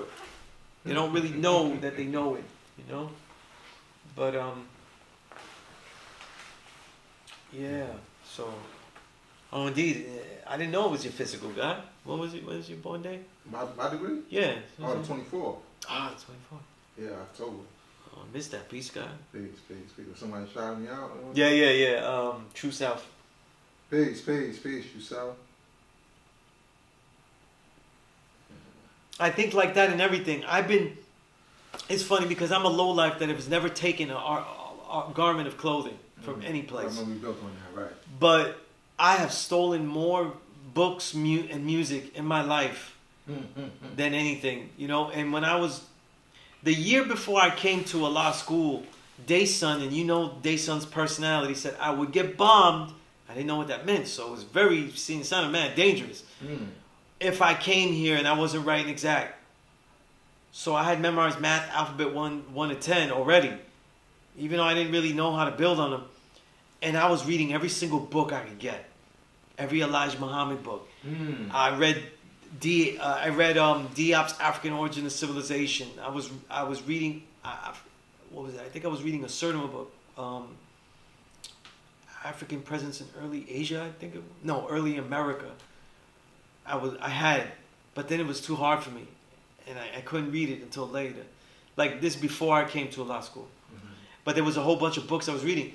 And when I started writing in my journal because I read Destruction of Black Civilization by Chancellor Williams. You know, the Juggernaut book. And there were so many pages I was thinking of ripping out to keep, because that's what I was doing in the library. I was ripping out the pages. I was like, I can't give it back to them like this. It's too thin. It was in the school library at Baruch College. And I was like, they're going to see like a book that's like missing mad pages. So I was like, you know what? I'm going to get me a book and I'm going to start writing about everything I want to remember in this book. And that became what the foundation of what my journal has been about. So your journal is about... It's about my life. It's about... Yeah, but you're referencing the books that you're... It really started as me writing about the things I was learning and couldn't keep or wouldn't remember. You know? And then it became a thing where I wrote about my life. When I got knowledge and stuff, I realized that my life is changing. I was really thinking about not writing those months as I was getting the knowledge of, and then got the knowledge of self. But then, of course, it was Beneath the Surface. What was it? I can't even quote it now. In 1999, I bought Jesus Beneath the Surface, right? And the song, they made a video of it, but I had heard it before the video. Let me get the lyric here. I got to get the lyric right because I love this. Peace, Malik. I think I did get some. Pardon me. I thought I responded to you. Pardon, peace, God, peace to the God. Much appreciation on the degree day. Shout out. Indeed. And he had said on the song Breaker Breaker. He said in the second verse. He said the significance was not the vulgar applause of interest, but the feeling that exit completion of a sentence with age and experience. My reason ripens. And I was like, I got to keep writing just cause. And that's when the journal became also my life experiences. And I started to write about what it was like not having the knowledge and writing in things I was writing in columns and things like that in school, in college, about a mystery God and things like that. Or being inconsistent. I would say I was the God, then I would say the God in the sky. Like I was all over the place, right? And I started to write about that experience. And it's funny because I became a teacher here. But that experience led me to understand what it was like for me to remember what it was like to be 85. You know what I mean? And I try not to forget what it was like, that transition. Because If every student that gets knowledge of self can understand that transition, then they'll understand the worth of its difference when it becomes difficult. When it becomes difficult to be a 5%, like, maybe I just keep quiet and I just go along and, I just quietly do this, quietly do that. One of the things about being a 5% of God is that we open our mouth. You know what I'm saying? You could be with the knowledge of self and even be true living God. But we're defined also by our activity. Like, we go out there and speak when we feel that it'll be useful. And I think that's missing to a lot of people that will say that they're 5%ers. They're not 5%ers if you're not opening your mouth. If you don't go somewhere and feel and realize that something you say could be useful, and then go say that, at the risk of people attacking your ego, saying you have an ego, dismissing you, all those kind of things. You're not really a 5%er. You haven't taken up that action. It's an active role. It's an active role. So God said that being God is a verb, right? Right. It's a word, right? Right. Because if God is the creator of all things, then now we're creating everything. So we have to be engaged with this creation that we have created. Because I always say, right, we're the creator inside our own creation. So we have to be engaged with it. We have to have responsibility for it. Where did you come up with that? That's kind of fly though. A creator inside your own creation.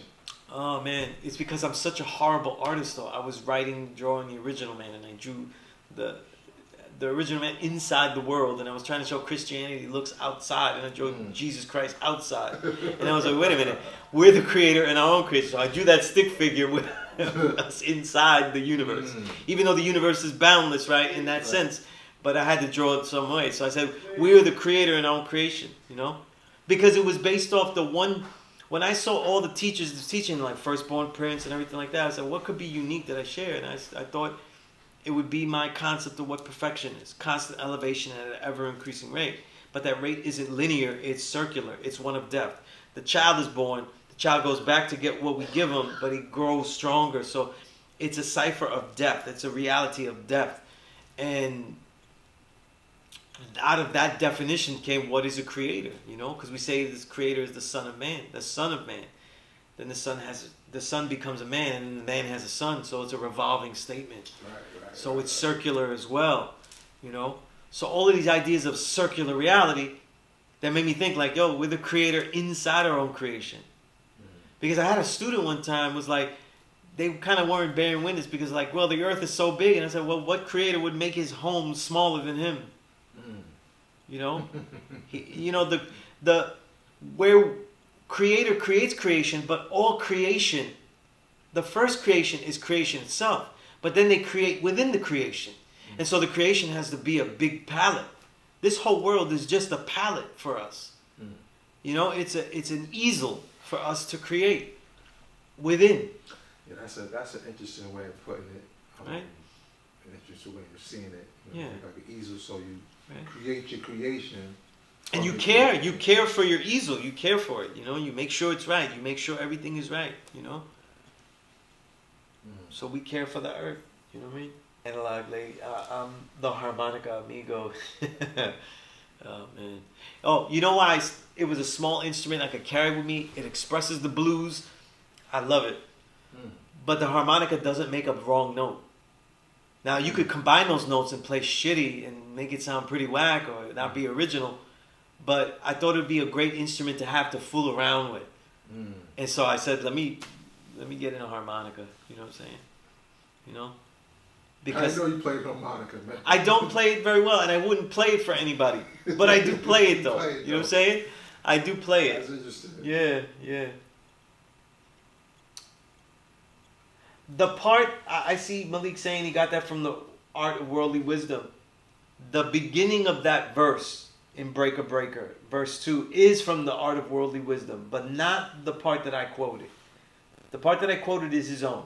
The part from the Art of Worldly Wisdom is the immortality of my fame is the measure of others' torture, which is one of the dopest lines ever written.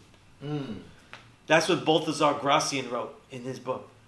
The immortality of my fame is the measure of others' torture. Beast. This is a fucking beast. But that book is very good because he said that in life you have to do, if I remember correctly, 3 things. You have to spend time studying the past. You have to spend time creating your reality, right? Doing everything with what you learned from the past. But you also have to spend time writing all that you have done. That's what he said. That's what he said, you know? And then I think in my life, it kind of all goes in a circular motion. Because I spend the reason I write this way is because I spend so much time reading. You know what I'm saying? I spend so much time reading. And then I write about what I'm experiencing, and then, I experience more. And then it goes back to, it's just really circular, you know? How important is the metaphor to you? The metaphor is everything, you know? Like I said, one of the first writers that really inspired me was Jizza, and he was a master at the metaphor. The overt songs we know, like, the record labels and the many that he did. But he has metaphors everywhere. Everywhere, you know what I'm saying? And what's most valuable to me, though, with writing is concentrated language. When Jizza said, half short, twice strong. You know? I love that when I write something, it says so much in just as little few words. You know? And that's what I love about it, though. You know? Never wanted to be long-winded. And it definitely was pushed further because, that was Firstborn Prince's thing, too. You know what I'm saying? He hated a long build. He hated the long build. He was like, listen, what is the understanding? Get to it and shit like that. So he was not a fan of the long build, Whereas, like, Dumar had the long build. Right. He had the long build, But Firstborn Prince was not a fan of that, like, really long build. He wanted the understanding, the insight, what it was, and get to it, Interesting about Dumar, I was just thinking about him the other day about he was like one of the persons of the last big wave of when there was a lot of 5%ers around. Like I think like at rallies, like a lot of times brothers would come to see him in particular. Like he was almost like a star, like yeah. And it was almost like the rally became his class. Right. Yeah. I love the way he did. I used to imitate him too. I don't want to do the imitation thing because it was out of love, you know what I mean? Right. But he would have this way, like especially you would see it when he would build in front of everybody in the parliament and stuff. Where the way he would stride and hit that point on the bounce, and then turn and then walk the other way, and each turn would be on the bounce. Like what he was doing. See. If you want to be Johnny Duckbone, and then, Right. And he had such a... That was dope. He performed. The way he was tall, he was handsome. The way he walked had such a stride. Like he had that stride. It was like, man, it was the coolest thing, man. Yeah. It was the coolest thing. And he was great. Like people don't really know he was great in like a classroom setting. Because a lot of times he would come into my class, though, and he would build. And so all these national statements that he wrote, and I learned that from him, that everything that I was writing it was going to work out because all my understandings, I wrote them down a lot of times, and they became stuff that I would come to the classroom with. And now I have them as like plus lessons I'll email to students and things like that. But he memorized his understanding. Some people don't. They come up with a great understanding and they just leave it for like that day. Right. He memorized them, wrote them down into things. And a lot of times, when he would come into my classroom, he would have like a whole prepared thing just off something that someone said. And it would go a long way, It would go a long way,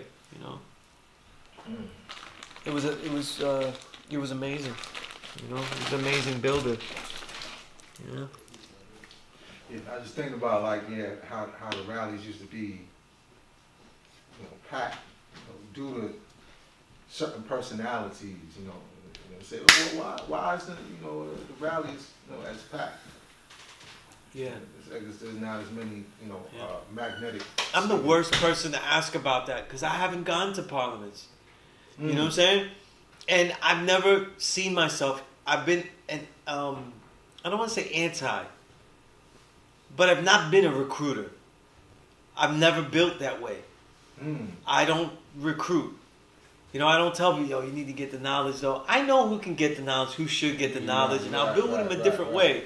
But I don't be like, you ought to be the God. Even though I think it, with a lot of young brothers, I think that. I know that they would be ready for this or like that, but I'll tell them in a different way. I never wanted to recruit. And I think that the ebb and flow of popularity of what we deal with, though, was going to happen no matter what. And it has to happen because we teach a truth that could be accepted as true, but not necessarily lived. You know, so not all truths can be lived very well. It's difficult to actually, live it out. And I think after it goes through ebbs and flows of popularity, then you see that, And look, like we talk about like music today, hip-hop music today is permeated with this knowledge. It is filled throughout. You know what I mean? And I could name juggernauts, you know what I'm saying? Like Knack and Raz Fresco and people like that.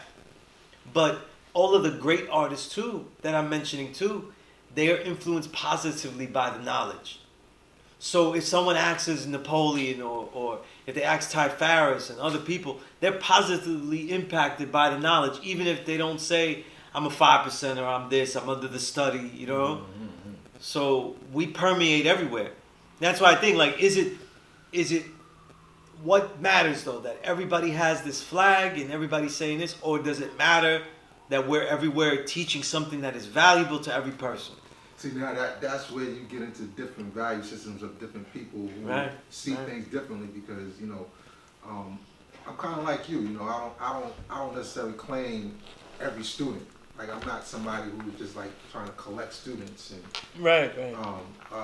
But there are people who think like that, who think you should collect a student, and it's more about that's my student than I actually impacted that person's life in a positive way.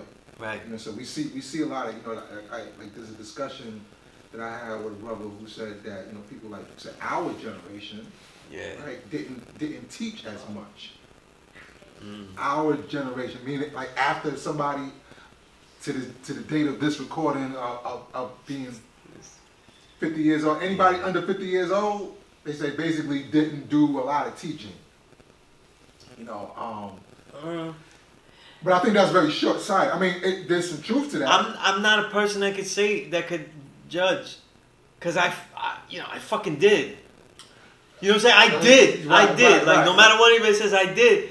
But I can't say that the whole my generation did. But can you? I would have to how many, agree. Can you? Are you going to count on your hand or count how many students you have? Or are you going to say, no, God, I got 30 students in Jersey and 20 students in Brooklyn and. Honestly, someone else could count my students better than I could. How? Because they're all over the internet, they're all over social media, they're all over doing shit. But I didn't want them to say that they were Sunezites, you know what I mean? Like they're from this school of Sunez, I wanted them to go out to the world and make the decisions on their own. I really do have confidence how truthful this knowledge is and how valid it is as it extends. But I do agree that people my age didn't teach that well. They, not just that they didn't teach, but they didn't teach that well. And I think that a lot of people didn't really want it. A lot of the people that got it, though, they were using it for themselves. As they should. You know what I'm saying? No, but only for themselves. In other words, they were being God. They were being righteous. But they weren't being 5%ers. They weren't deliberately finding places where they could actually share this and find people that they could actually share it to. It's interesting because when when the Father taught, he didn't take up a pulpit. He didn't take up he didn't get on a soapbox or anything. He didn't yell out, "The black man is God." But because he was so much in the community, living in the community, he had such good eyes for what people were doing. And that's where he was getting things. Then the generations of gods after, right? They're in the streets and they're kind of enforcing, like, yo, you're here, you're going to learn this shit here. And when you come out tomorrow, you're going to tell me the mathematics, because I'm telling you now. Like, like that. And they'll learn it like that. Yeah, but at that time, you had a lot more of people who were under pressure, right? Sure. Under pressure. So when you see the packed rallies, how many of those people would you say are really out of, I don't know, however many seats are in Harriet Tubman? How many of them are the real, actual, true and living? Yeah, I don't think. As opposed to somebody who's. But that's what happens. Look, if I would be correct, they're mad that my generation, let's say like our generation, they didn't teach enough. But it is most likely possible too that we have to blame the gods of the elders as well. 60s, and primarily 70s and into 80s, because I don't think they want to take that responsibility. In other words, they did a lot of teaching. They were just recruiting. They were not really. They're not realizing that it's not really about how many you get. It's really about the lasting power. When I'm teaching, though, I don't really go for the percentage of who becomes the true and living God. That's not my decision, and that's why I don't really count them as a success. If I taught somebody, I would hope that they would honor me teaching them the way that I honored my teachers. You know what I'm saying? And if they don't, they don't. It doesn't really bother me, because I know what I taught, and I know what I did. And luckily, for my own ego, there's a lot of proofs of my teaching. You know what I'm saying? They're out there. You know, but I think that when the way that we were building, like recruiting, go get 9, go get this, your percentage is going to be low. It's just that it took longer to manifest, that percentage being lower, you know what I mean? Like, what kind of effect did you have with this class? How many people you taught with this class? Or how many people did I teach with this camera? This channel? Yeah, I don't... Right. No, and that's not me. I'm saying, like you can't really measure that. But you know, but there are people who... There are things that I think that I would like other people to judge. Right. I know that you don't want to say I want to be judged. I want to be judged for the sincerity. If people judge my teaching, I want to be judged for the sincerity of the way I taught. Let other people... The sincerity by which I taught is something I know I could take with me. The quality of my teaching, I think, is for other people to decide. Those who were taught by it. The worth of my understanding, though, is something that I can leave with the works of art and the published works and etc. that I left. So I have many places that I have thrown things to, so I don't worry about that, you know. But the percentages to me are supposed to be low. They're supposed to be low. The same thing is like I learned when I was learning Kung Fu. I used to talk to Bobby, our Seagung, Bobby Lee Whitaker, you know, who's Seagung for a lot of us guys, right? And he would be like, man, a lot of people don't get this Kung Fu. You know, they don't get it though. They learn it, but they don't do it. Like, for those, like, if he judged it like someone that'll do martial arts for the rest of their life.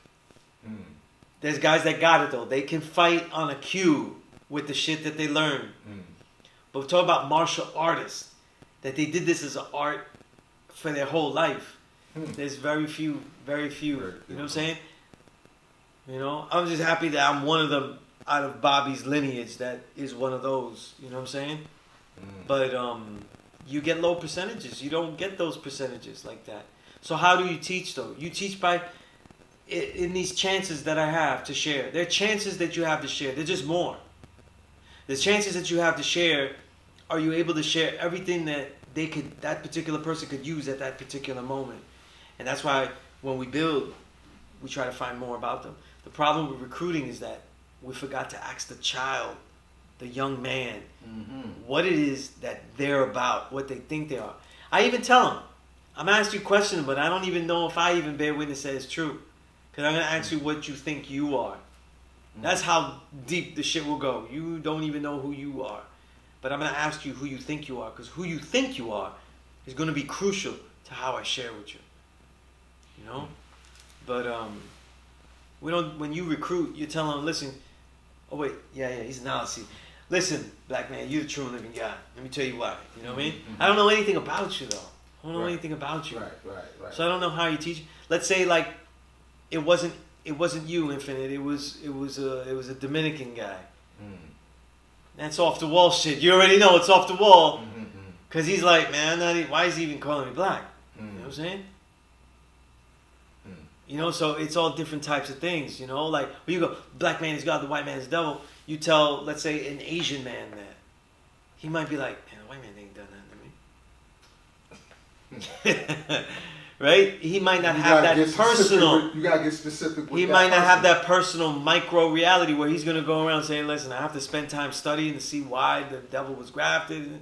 I don't know if that's a pursuit that I even care about like that. You know, like they'll think of it like this. Those happen to be the people in power, but I came from a country where it was people that looked like me that were oppressing because I came from that country. Right? So they don't, not everybody looks at the European Caucasian man as an oppressor. If you came from China, though, a lot of the oppressors in your mind look like you, right? So it takes on a different look, you know. Yeah, I mean, this whole online thing is it's becoming interesting. I'll tell you something though. Over the years, like definitely the last 5+ years, like I really don't build in forums. So like the most I've done building this year is me selling my book because it's the Peace Course book, selling it and saying that what that is and shit like that. You know what I'm saying? And you know, hopefully people will be interested in that. But that I don't get into arguments about this or that and shit like that. I'm not doing power refinement argument again on the Facebook. You know what I'm saying? I'm not doing that. You know, but okay, that's interesting because you actually modified your. I did, your but that was as I see the Supreme Math as a teaching tool, and I feel like a lot of people. I do have, to me personally, refinement is in there because I see refinement as focus. Refinement has many definitions. It's incorrect for me to use the definition as culture. However, the way that refinement is used in the lesson is as cultured. You know what I'm saying? Cultural. Right, as someone that's cultured, someone having knowledge, wisdom, understanding, you know, culture, refinement. That's refinement. That means they're talking about culture. You know what I mean? But in the degree, power refinement, I saw it as focus. You know what I'm saying? And so when I teach it, it's based on that. But I don't bear witness to a lot of things that people say. You know what I'm saying? Like, when people say power is the truth, I don't really bear witness to that at all. Like, 0%. The truth has power. The truth has power, but when you say power is the truth, I thought knowledge was the truth. Right. I thought when I said the black man is God, that was knowledge. That's the truth. You know? So now we get into like wordplay, and it's not really a cool play. Like, it's not really clever to me. You know? Not at this age. Because you say power is the truth, right? It means that when you utter it as intensely as possible and you influence everybody with it, then that's the truth. So now it's kind of egotistical to me that your power over things is the truth. It happens to be that you're the true and living God. That's a whole different thing, though. I don't really subscribe to that at all. I don't see that, understand. I mean, you can get into like the whole wordplay. I tell the truth, and that's how, you know, I exercise my power by telling the truth. You know, I mean, but it's almost like we skip the other parts of what it is. When you tell the truth, that's not really your power only. That's your culture of being able to orate your reality. You know, so you're living your culture. And I think that when we deal with the 85, we have to speak in such a way where we show our humanity to them. You know, it's a thing, like, disrespecting the 85 is like the biggest thing that we do that is incorrect in our communication among ourselves. Disrespecting the 85. You know, we disrespect the 85, you know? And like this, right? It's like a mentality, right? People have knowledge of self and they think that they're learning as this great exalted reservoir. I'm only learning more, and I'm accumulating more, and I am this exalted reservoir. That's not the way to see it, though. After I say this to the students, after every Thursday class, though, I don't know anything. It all starts all over again, and what I know is not enough to be able to stand at this classroom at a law school in Mecca and teach again the next week. And so I have to learn more. I have to do more. You know what I mean? I respect it so much, God. I respect it so much that it's something that has to be, you know, be done again. Just like the knowledge degree, right? you never finish proving a knowledge degree. So that means there has to be a way of saying, I don't know this degree enough. Student enrollment or? The student enrollment, that knowledge degree in the student enrollment. You are always proving that the black man is God. Always. Because there's so many sciences to uncover. You know what I'm saying? Right? The neurology, the quantum mechanics, right? You know? There's so much to uncover, to explain it to people, right? New questions. And people lose sight of that because they're not teaching God. So they're not engaged with new questions from the student. You know, that's interesting because I know a lot of brothers who would say, you can't tell me nothing about this knowledge. Right. You can't tell me nothing about this knowledge. Yeah. See, that's what I see, man. I kind of get like a staleness from that. There's a staleness in that. Yeah. You know, there's a reality of being a veteran. That negative thing also caused a lot of our generation. I'm most critical. You put me in that spot because I've always been most critical of my own peers. You know, I think that they spend a lot of time trying to even disqualify me of pettiness as opposed to really trying to help. You know what I'm saying? I learned, because of the gods, I learned this knowledge and I learned martial arts. So I parallel them a lot in my life. When I learned, that takes your like that way of learning, that reality of learning. When I learned with the gods, with Bobby, every time I was doing 180 moves and showing Seagung how I move, all the other gods were cheering me on. When I took the helmet to school, most of the gods my age though were not cheering me on, but trying to find a way to disqualify me. So instead of being gods, they came in as doctors in here. You know, all of a sudden everybody's doc knowledge over here. You know what I'm saying? Doc this, doc that. And everybody has their own doctorates of how they're going to qualify and disqualify. You know what I'm saying? Oh, we see that a lot, of course, Yeah. in the nation now. And that's what everybody, you know, and so what happened is a lot of people our age, they're not veterans, God. They just aged. They're not veterans, though. You know what I'm saying? So you have huge gaps in what you were ever teaching. You might do one thing at the school one time or two times or three or four. But I don't want to hear no shit. Because this is something that demanded people be here every day to change the way it was. And I could be, since I'm here, I could be the biggest asshole and say that I was here left alone.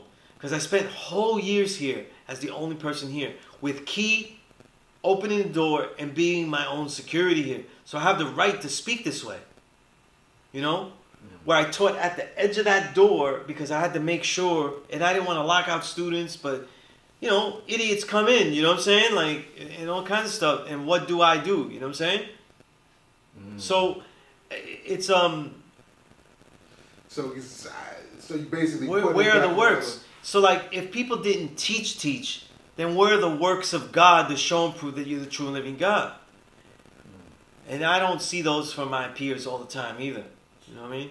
I don't see those all the time from my peers. What would be an example of that? You're saying like a bunch of students? Surely not, right? Well, yeah, since we don't have that, but where are the works? You know, like, I'm not saying like we had to be a famous MC, had to be a famous author or something like that, right? Because we have great authors, right? Look, Absolutely. the God Mala, he's become a force, publishing multiple books. Who's this? You know, the God Mala Divine. You know? Oh, right, Mullah, yeah, Mullah, Right? Mullah Divine. Mullah Divine. He's published multiple books, not just Absolutely. one. So like, I throw one, he's throwing one. Like we're, you know, like we're throwing them out. You know what I mean? Supreme continues to throw things. You know what I'm saying? He continues to teach, right? But they were always teaching anyway. And sometimes, so right, Starmel with the trilogy, you know, and I was there. I edited all those books with him. You know, I was the primary editor, so I was with him. The amount of work that he did in the small amount of years is abnormal. The amount of things that he did to put those books together, you know? And so, like, brothers don't have to be around every year. Every year. There's years of growth, development, things that happen. But the gods used to always tell us, the elders used to always tell us, well, what do you bring back? If you were gone, what did you bring back here? And I don't know what everybody in my generation was bringing back. I don't always see that. The truth is, we have a school that is mainly manned though by our elders still. You know. Yeah, I think for our generation, there's a lot of numbness there too. Yeah. Yeah. Right? Because I think a lot of us didn't want it. You know what I'm saying? They didn't want this. They didn't want the knowledge. They just wanted prestige, really. Yeah. Yeah. Yeah. Acknowledgement. You know, wanted to be down, and it's almost like that point that you brought up earlier about the globalization. Hip hop made it so commercial a certain way, so now people just really come into the class and they want to hear Sunez spit some knowledge, some of that 120. Yeah. And they could take that and they could put it in their raps. Yeah. You know. And through the years, I've had people say that though. I said, why do you want to be here? They said, I rhyme and I want to be more. Right. They'll be honest though, but most people aren't honest like that. You know what I mean? Mm-hmm. And the ones who are honest like that, a lot of times they just don't really know. They're just like, I just want to be a rapper, Yeah. They think that's actually something like, oh, you want to be a rapper? Like, sure, come on. I've been doing hip hop journalism since 96 professionally. Writing since 94 published. So the first 10 some years, I never said anything. A lot of times people find out, but like today, people know already. It's hard to know of me without knowing that. So, that's synonymous. Yeah, it's not like I could hide it and shit like that. You know what I'm saying? Do you really want to? You want to hide it? I think. No, I don't. Yeah, I don't try to hide it though. But I don't mention it though. I don't mention it unless it's relevant though. You know what I'm saying? I mean, because you posed a question last time. What do we do with the school? Yeah. Right. And I think that that part is a component of of the class itself. I think this, right? People are coming in to say, what do we do with the school? The question should be, bring some youth and tell them what they would like to do at the school. Right? How would they use the school? And we also have to make like some type of curriculums and stuff like that that's on us. Appeals to them. Yes. You know what I'm saying? What would they like to learn? Because the ideal way that school was supposed to be structured was like we would teach these civilization classes, but we would have other classes about specific things that youth are interested in. So if a youth is interested, I don't know, I see the Pac-Man game there. Maybe they're interested in gaming. And you get somebody that teach them about gaming though. It doesn't have to be something scholarly. It could just be something fun. Right? Because kids, when they deal with the games, it has to do with accumulating a lot of information, a lot of knowledge. So you get kids into that zone. That's the thing. A lot of the youth now, they're not outside, they're not hard to find, but they're very much into study. They're just not studying things that might be as useful to them. But they're still about the study of things, you know? And the idea was, if you get them into some fun class, then they would be around us. And it's so easy, like, to be around us, the gods. Like, you're going to, by osmosis, you start talking like us. You know what I mean? You'll get the dialect. And then you'll be like, well, why do you say that? You know, it always happens. You know what I mean? It always happens. Kids, because they used, like in the 2000s when I came here, that was one of the most beautiful things I've seen. This is why I came back. Because I was always a revolutionary. I was anti any type of organization. I just wanted to be a revolutionary on my own. I didn't know what I wanted to do, but I was a writer. And I never saw so many brothers just learning things together. It was that kind of Saturday. Like, it was hot as hell, and everybody was here. That meant a lot to me. I never seen anything like that. You know what I mean? And I had to come back. And so we get, like, just builders, like youth and things like that. But some of it starts with our own generation. We're getting mad at the elders because they're a little grouchy or something like that, right? I mean, we coming up along that, getting in that same pocket somewhat. And we get grouchy too, definitely. You know, we be on that too. But we're the ones that would be the most connected to the youth. You know what I'm saying, right? What elders would be elders that would be most connected? It would be our generation. So it's really us to reach out to them and stuff like that. You know. And look, you have an age student. That's true too. Okay, that's another thing. A lot of the students I teach though, they're coming in their 30s. Oh man, I mean, you know? But you mentioned like the older ones, it's almost like it's too late though, right? I don't think anybody's too late because everybody has something to learn, and a lot of times they have students, children and things like that, or their profession, they could be around youth. You know what I'm saying? But the reason that older people are harder to teach is because they're not good students anymore. So they don't know how to say. Right, they don't make time. They don't know how to make time for learning. And that's what I'm saying. Like, because yeah, the critique that the people that I've heard the critique from in terms of like, yeah, your generation. I just look at these people and I say, okay, first of all, like you don't even have a family. Yeah. Yeah. Right. And the thing is, though, there's a lot of older people. Like I have students that are in their 30s and they don't have children. Right. Not that there's a real knock on that, but it's just like. But that would be among the 5%. Like the only person I know that was an elder that didn't have children was Wise Jamel. He was the only one, and I don't think that made him the way he was. But Wise Jamel loved children. Like he was right to a magnificent degree. We all the elders love the children in ways that regular people don't, that you see every day. But if you had to actually pick one elder that loved the children and showed it every single minute, it had to be Wise Jamel. He was like the guy that I would show you to show you how we deal with, why we call the children the best part, But Wise Jamel, really, his style of teaching, he loved the 85%. He knew not to hate on them. He often would scold people. Right, and you just mentioned about like dissing the 85%. Yeah, right? I don't know how that works. You know what I'm saying? But and I hear like dealing with today's I don't settle. Well, no, I don't care about the poor part. Right. Who are you teaching then? That's the question, right? Is if you don't care about the poor part, I mean, not to settle on the poor part, but you have to develop the poor part. Peace, God. Peace, God. Yeah, who are we teaching if you're not? Right, you have to deal with the poor part. You have to deal with the 85%. You have to go amongst the 85%, and then you have to go where there's a need. Because like in school, like we get poor.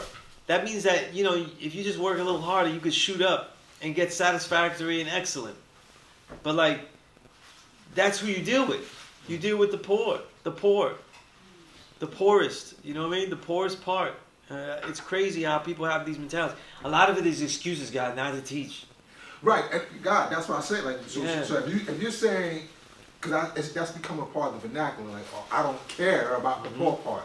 Yeah. But if you're not caring about the poor part, that means you're not developing the poor part to become the best part. Yeah, because you're just trying to just go to the best part. Within the individual, though, there's always an identifiable poor part. That's why I tell the students, always bathe yourself of belief. You'll always get dirty with things that you're dealing with that are based on belief because there's so much to learn and you have to make decisions regardless to whom or what. What is the belief that you're dealing with the most, that is most crucial to your decisions? That's the next thing to learn. And it goes that way with the students, you know what I mean? It's enough to me that we pick the student we're going to teach. I think that's enough power already, But sometimes you don't pick a student. Sometimes the student's demeanor and the type of thing that you are realizing that they could use is being chosen. You have to speak up. By the student. Right, yeah. Sometimes the student is just going to show that he could really use something. And I think 5% is like, we just have to step up and gamble and say something. I don't know. We got so trapped into like, if you have a job where you can't build, then that means that you should what about your regular daily life outside of the job? I don't see that. I don't see that. And, maybe they're not cool enough. Maybe they were only cool, though, when quality music was out, It can't be hip. Cool only when Rakim is out, right? Right. Or when Brand Nubian was out. When Wu-Tang, when Glaciers of Ice was killing it, Wow. G1, you said the Brooklyn Nets are suspending Kyrie Irving for at least 5 games without pay, saying that they were dismayed by his failure to unequivocally say he has no anti-Semitic beliefs. It's crazy that you have to declare things. You know what I'm saying? You have to declare things. You know. I'll say this though. I said this in an interview I did this week, but because they asked me about Kanye too, and I mentioned Kyrie a little bit.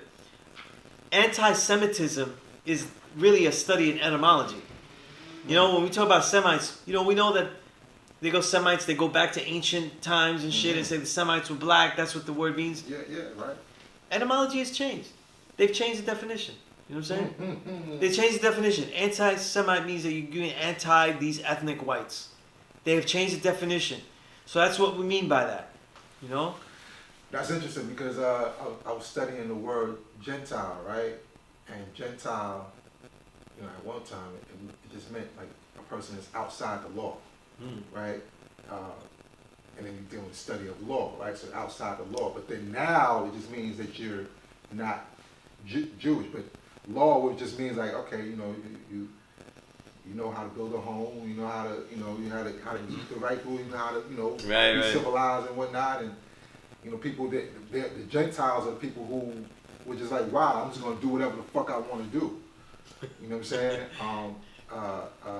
But nowadays, that's come to be synonymous with, you know, a Gentile is somebody who is non-Jew. Right? Yeah. Because they're outside of the law of the Torah. Right. Well, I mean, and then who gave them the Torah, right? Moses, right? That was us. That's still us to give them the Torah, right?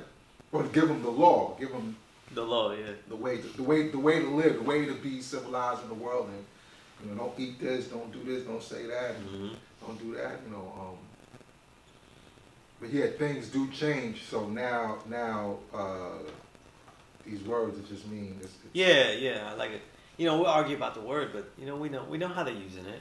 But culture, language and culture go hand in hand, right? Yeah. So you know, but it's culture and language is like a living, breathing thing that changes over time.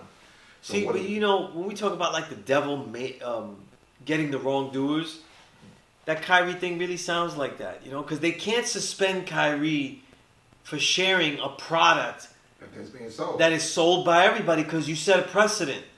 Well, that means that only certain products, though, and that goes against like the actual capitalistic motif that is the backbone of this country, the very frail backbone. But to say that he didn't, if he says he's not racist, then he is racist. That's very interesting too. You know what I'm saying? Tell me that you're not this. And if you don't say it, then you'll be suspended. You know what I'm saying? And it's interesting. So people have to make declarations. It's interesting because I'm reading a book. I'm still finishing it. It's a long book. I forgot about it. The Making of Asian America. It's a very good history about Asians and all types of Asians, Indians and everything. It shows about like, you know, the oppression that they all went through, the Chinese and everything. And I'm through a part that a lot of people know about, the Japanese camps, you know, during World War II. After Pearl Harbor was bombed and they started to put the Japanese in camps and stuff, you know. And these people were basically living in stables, like animal shelters, places where animals lived. You know, like it was pretty bad. Very bad. Not pretty bad, very bad.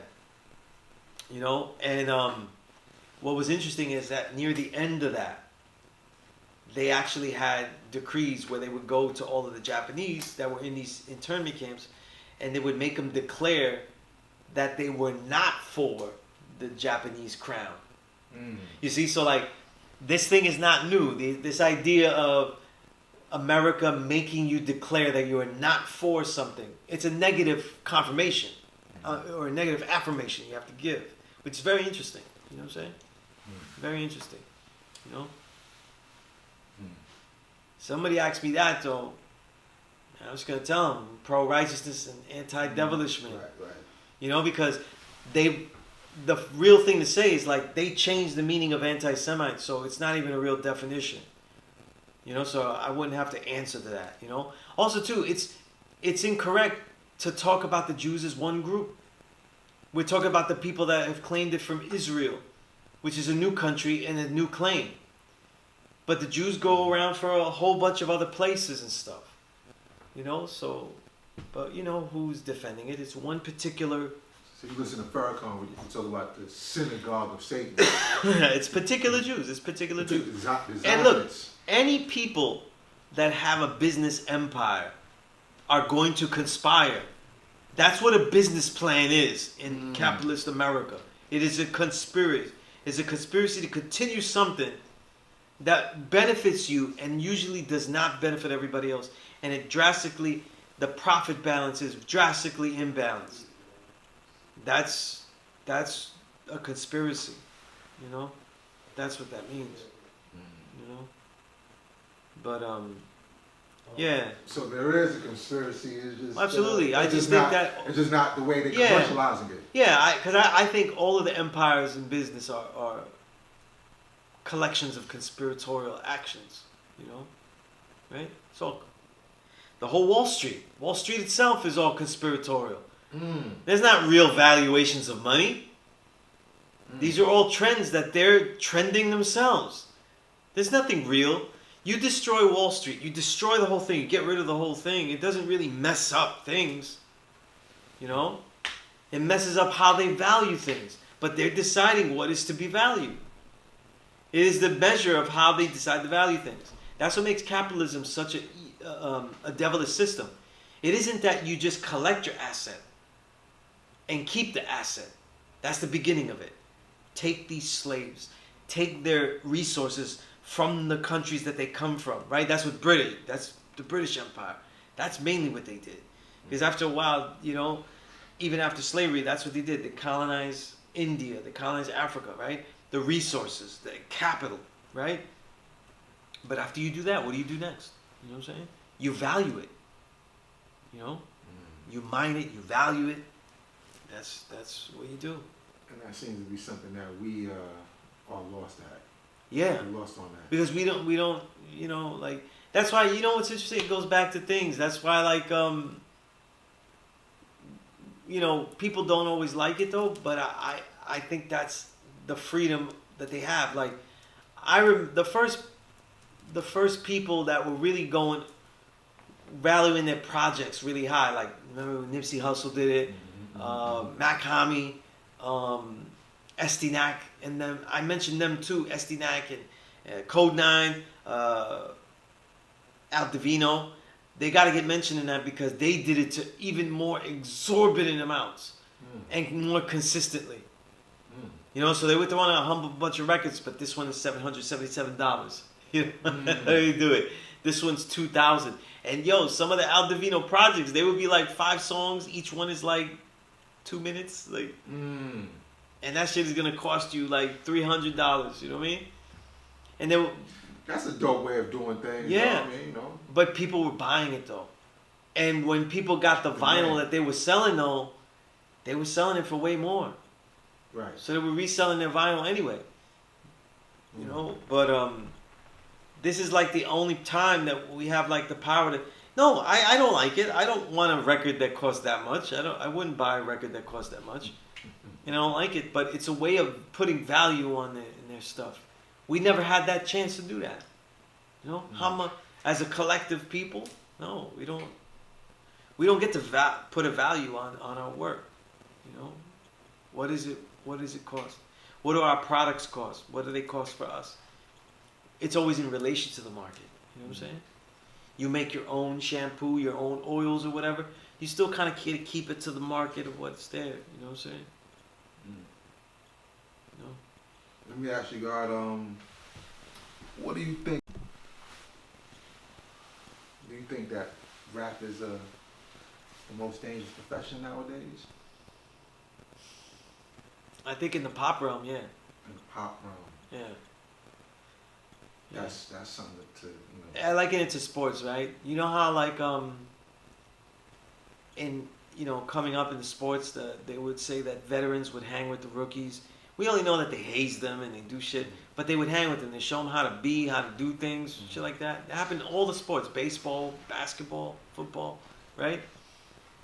Who does that in music? Who does that for the artists in music? They don't. You know what I'm saying? They don't do that. You know, so you get, you know, kids that are ignorant though, you know. That's what I said. Like, so in essence, And also too, I think people that blow up, they're not musicians. They're not musicians. people who blow up are not musicians. Yeah, all these pop rappers though, they are not musicians at all. So they don't know. They don't have a detailed mindset of what came before, what they were studying, what they're coming from. They're not rooted, basically. No, they're not rooted at all. And it's not to look. I diss the music all the time, but now it's not to diss the music it's about the individual, because they're not major talents though. They were recruited for a particular reason. You know what I mean? They were recruited because they're going to show you all of the fame aspects in their most highest degrees.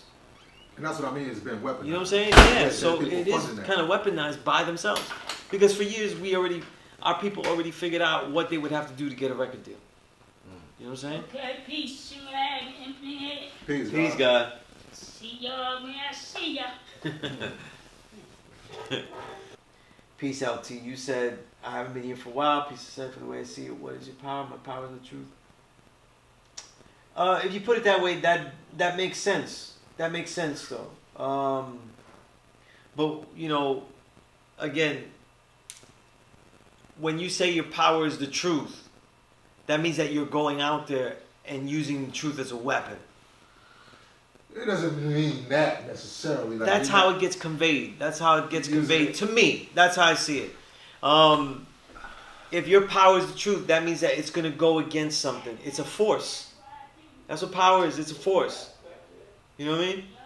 So. And the truth, in many respects, is a force. Yeah, I just think that we have to engage. I think, in my experience, that we engage with what we know to be the truth, though, as a culture that we are spreading, not as power to be thrust. Turn off the front light for me. Because I don't bear witness to that being thrust either. Make the front dark. You know, the Father didn't do that. He didn't thrust his power. You know, he's very selective.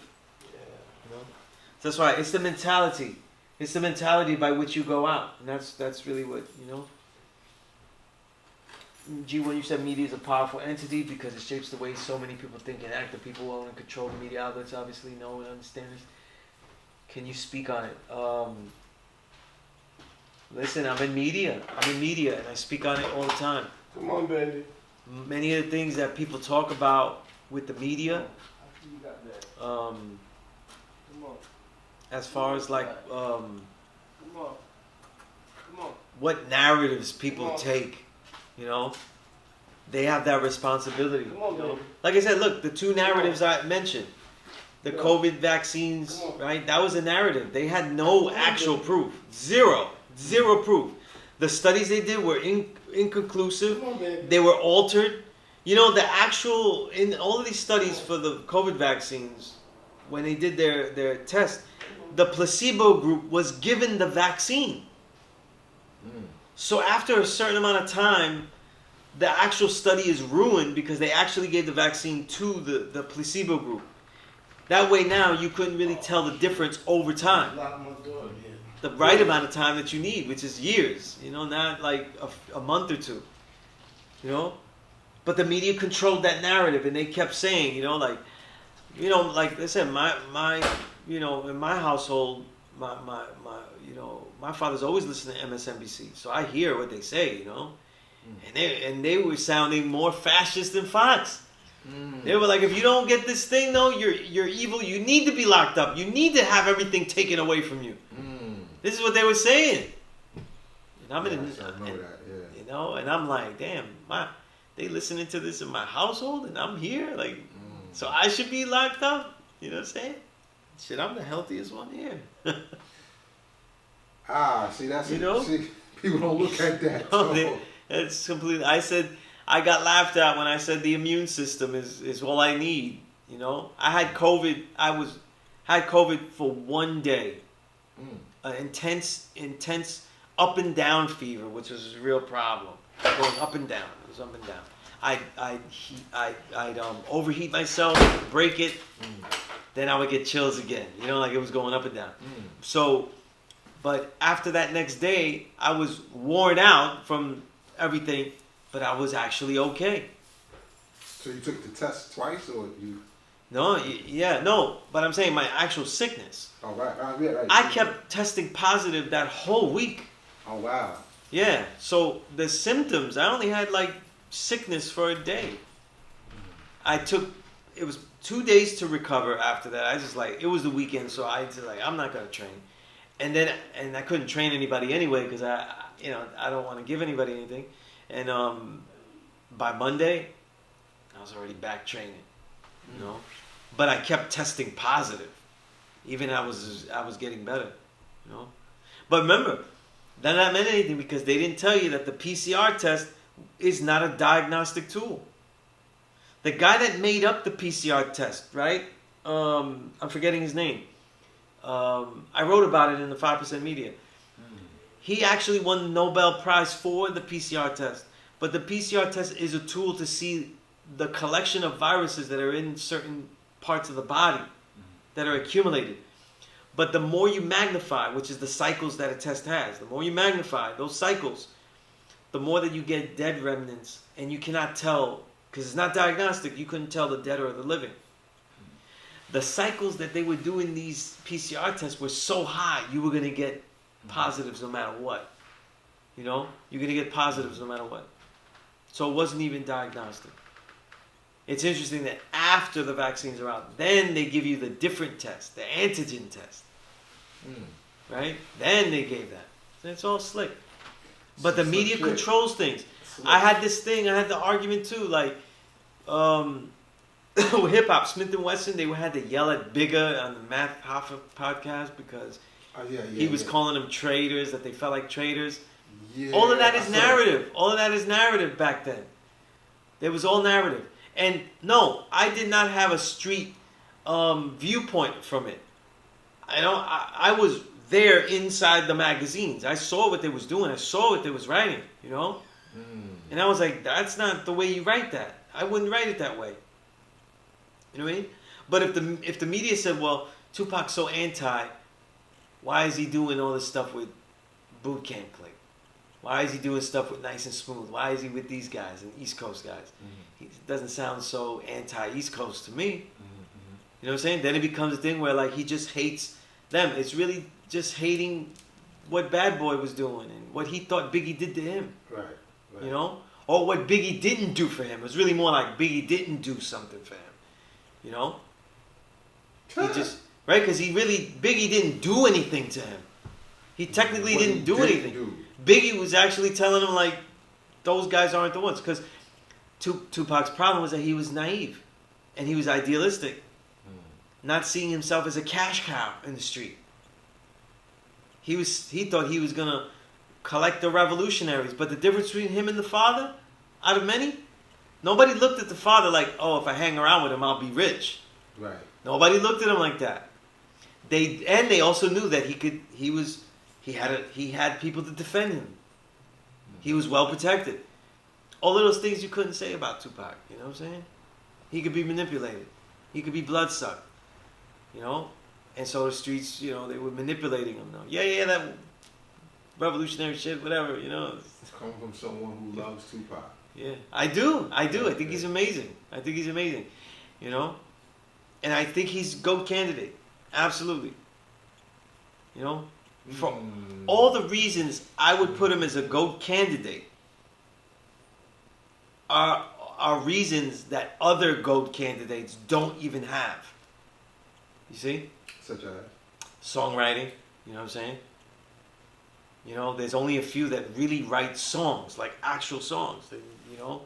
There's only a few. We have the few, like, we have... He was very passionate. You know? The songwriting... vantage points. No one had more vantage points than him. You know? Baby mama got a mind full of silly head games. He didn't have a baby mama. He doesn't have kids, right? Like, so... You know? But, so those vantage points, you know? That's why I always wrote... There's a big piece I wrote about him. And I said to me, I see him as a Langston Hughes figure. Langston Hughes was not the greatest linguist. He didn't have the greatest vocabulary. Didn't do a lot of tricks on paper. But the way he wrote about the way people spoke, you know, our people, you know, black people here, especially in Harlem, he caught their voices. You know, Tupac was great at that. He was great at that. And if MCs are about quotables, he has a lot more quotables than a lot of other guys people call great. You know? Right? It's filled with quotables. And if we talk about techniques, that way of inflecting, you know, nobody, if I just do the imitation, you already know, like, you're, right? Yeah, I These get are that, man. these are innovations, because if we're gonna give like Biggie, right, who had a lot of style in his delivery, right? If we're gonna give him credit for that, then you gotta give credit for the same techniques being done in a different way by Tupac. You know what I mean? But I don't think that they were as smooth with Tupac. I think Tupac. No, not at all. Yeah, no, Tupac, no way. Tupac just had No to way. me, like, you know, a lot more passion. Yeah. You know. No, if we count, like, if we really listen to Tupac, sometimes he was dexterous, like he had good breath control, but he didn't have good dexterity. Like, he couldn't say a lot of the words. You know what I'm saying? That, let's say, like Biggie could say. You know, Biggie's voice sounds like he shouldn't be able to say all that, right? But he actually could. He could say anything. You know, Tupac would stumble if he tried to do some of those techniques. He wouldn't be able to do them. You know, he wasn't dexterous like that. You know. Yeah, I don't know. Just for me, you know, I enjoy Pac's mind. Yeah. It's almost like, you know, like I'm a fan of Boozy. Right? Okay. Right, but I don't know any of his music. I get it. Yeah, I get it. like Right. Yeah. I mean, the vantage point that I come from is I love Tupac's music. I Right. love the aggression. I love what he was talking about. I really do feel that no one really captures that like that. No one captures that anger, that frustration, that, you know. And he probably could say the same thing about Boozy, but I just Yeah, musically yeah, it just doesn't yeah. register to me. Yeah. Like I, you know, like I think of Boozy's voice. I think it's like I don't like Yeah. musically. That's the Well, thing, like, personality yeah. wise, like, But yo, that's he's- why I counter with also things I thought he did that were technically gifted, the songwriting, things like that, quotables, because people that blow up, they can be very minimally talented, but they can capture the vibe that people want to be captured, right? Like, I think, you know, it's a tragedy what happened to that Migos kid. Oh yeah, You know what I'm saying? Yeah, right. That's, A horrible tragedy. But, Take and that. I don't think that, I thought that musically, they did a lot of sellout shit. Look, being in a commercial is enough for me. If you sell Pepsi and you're just dancing and shit like that, if you're on a little tricycle, you're doing stupid shit, that's enough for me. You sold out to me. I don't give a shit what you say. But the way the songs that I heard of Migos though, they capture what most kids want to be captured. This desire to blow up. This desire to be epic. Mm-hmm. You know what I'm saying? The kids, they have a desire to be engrossed in fame and epic. For me, Tupac captured that, but to me, the most who captured that, because it's my favorite, was always Wu-Tang. They captured the epic vibe, you know, like, they captured it. Wu-Tang Forever, they captured it. The Iron Man, Cuban Links, like, that Liquid Sword. This was it. That was the peak for me, you know, in what I thought is most epic of everything, you know. But I can agree with that. right? That for me, that's what it was. I agree. Right? Now, qualitatively, it has lasting qualities that we could judge technically and go through it. I don't bear witness that Migos has that. You know what I'm saying? Right, no, because there's nothing. But they were able to capable of capture that. That's why they're so emulated so much. They were able to capture that epic fame.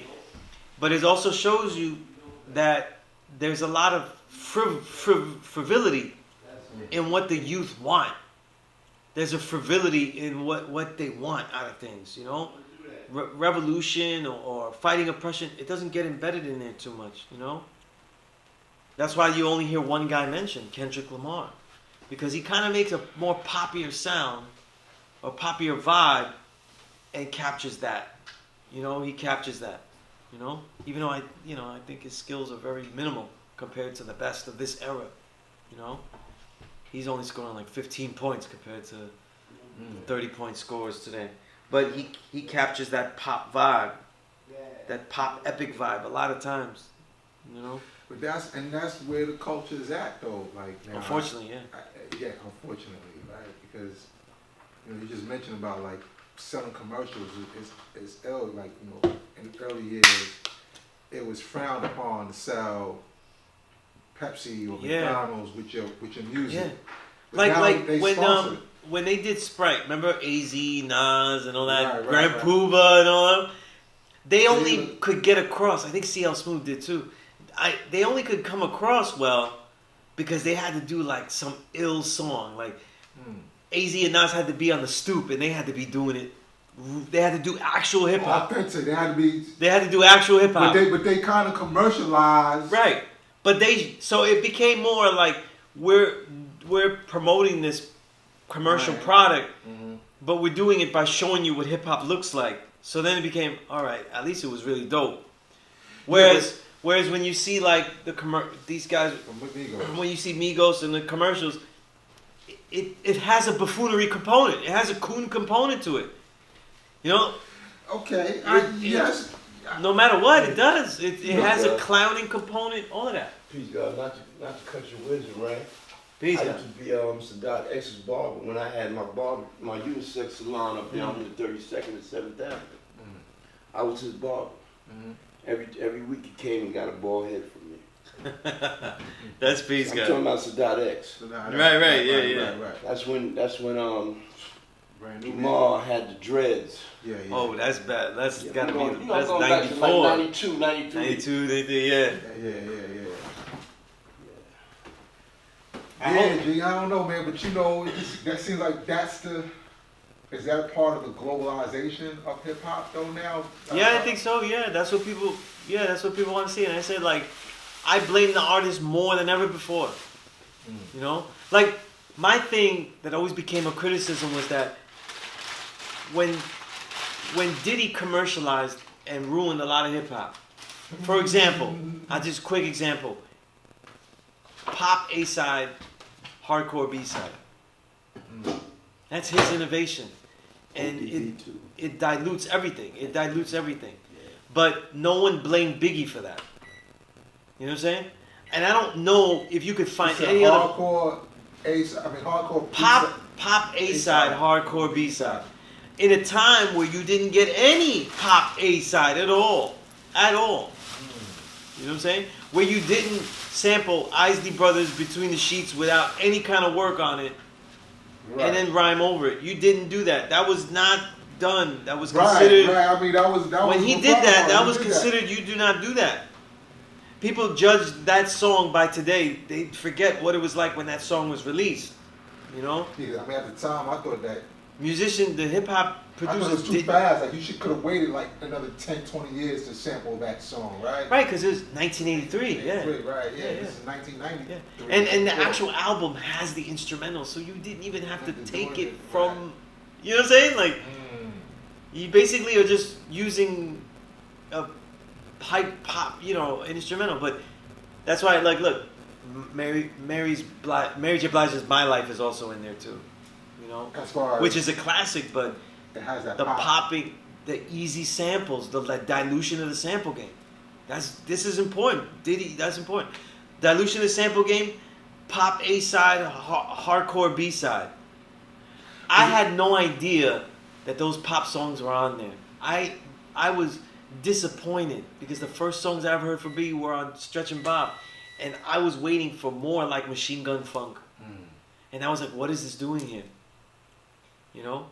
And then, of course, I'm screaming at the TV when the same sample that Big L's MVP has is being used for the One More Chance remix. I'm the only guy getting mad about this. You know what I'm saying? But look, the thing is, do you blame Biggie? And then nobody goes, no, don't blame Biggie. He's just a conduit. It's not his fault. It's not.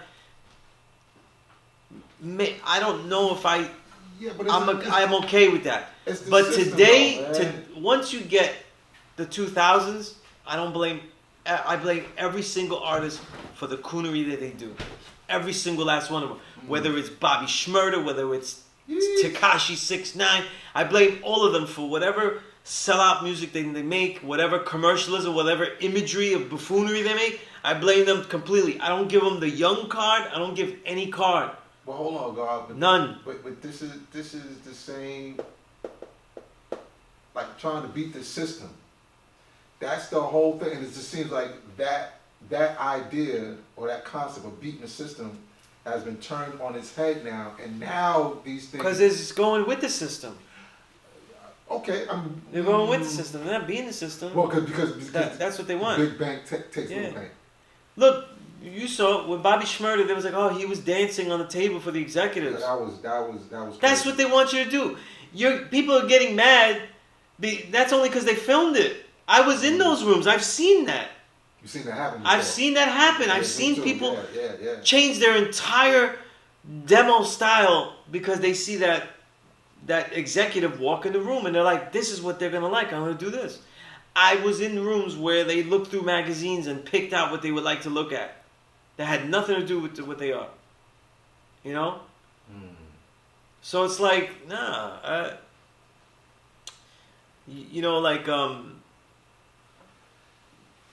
They've gotta go down with that. They've got to go down with that. The art of being an artist or the art of being a capitalist as well, right? I blame them all. I don't care anymore. No. It is. I mean, because at the end of the day, like, you know. Yeah. You knew what you were doing. You know, everybody, a lot of music today that's commercial and pop, they don't want any blame, though, for the lack of things that they say. And then because they don't have much to say, then everything that they're saying is negative or really bullshit, right? They don't want that. But they also want to be seen as a genius of economy, of street economy. You know what I'm saying? They want to be seen as a genius of street economy, though. They know everything about street deals, everything like that. But then when you tell them, listen, but you're talking about all this other stuff, they don't want to be challenged on that. But we do need to see you, though, as a Bezos of the block. You know what I'm saying? Bezos of the block. He knew every single thing to do in the street. He was a kingpin. He knew everything about how to sell this, how to sell that, get the markets up, ship the keys right, all of that. He's a genius mind. But it's not your fault that you make this kind of music, though. It's not your fault. Come on, man. You can't have it both ways. You know? If you're gonna play the stupid fuck, you're gonna have to be a stupid fuck everywhere, inside and outside the booth. You know what I'm saying? With everything that you're talking about. So I think it's about just being of service to food, clothing, and shelter.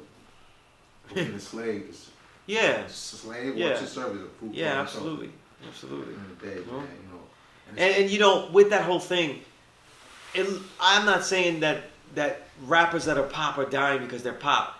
They're getting in trouble generally because I can't include Migos and things. There's other things. He might have just been at the wrong place, the wrong time, right?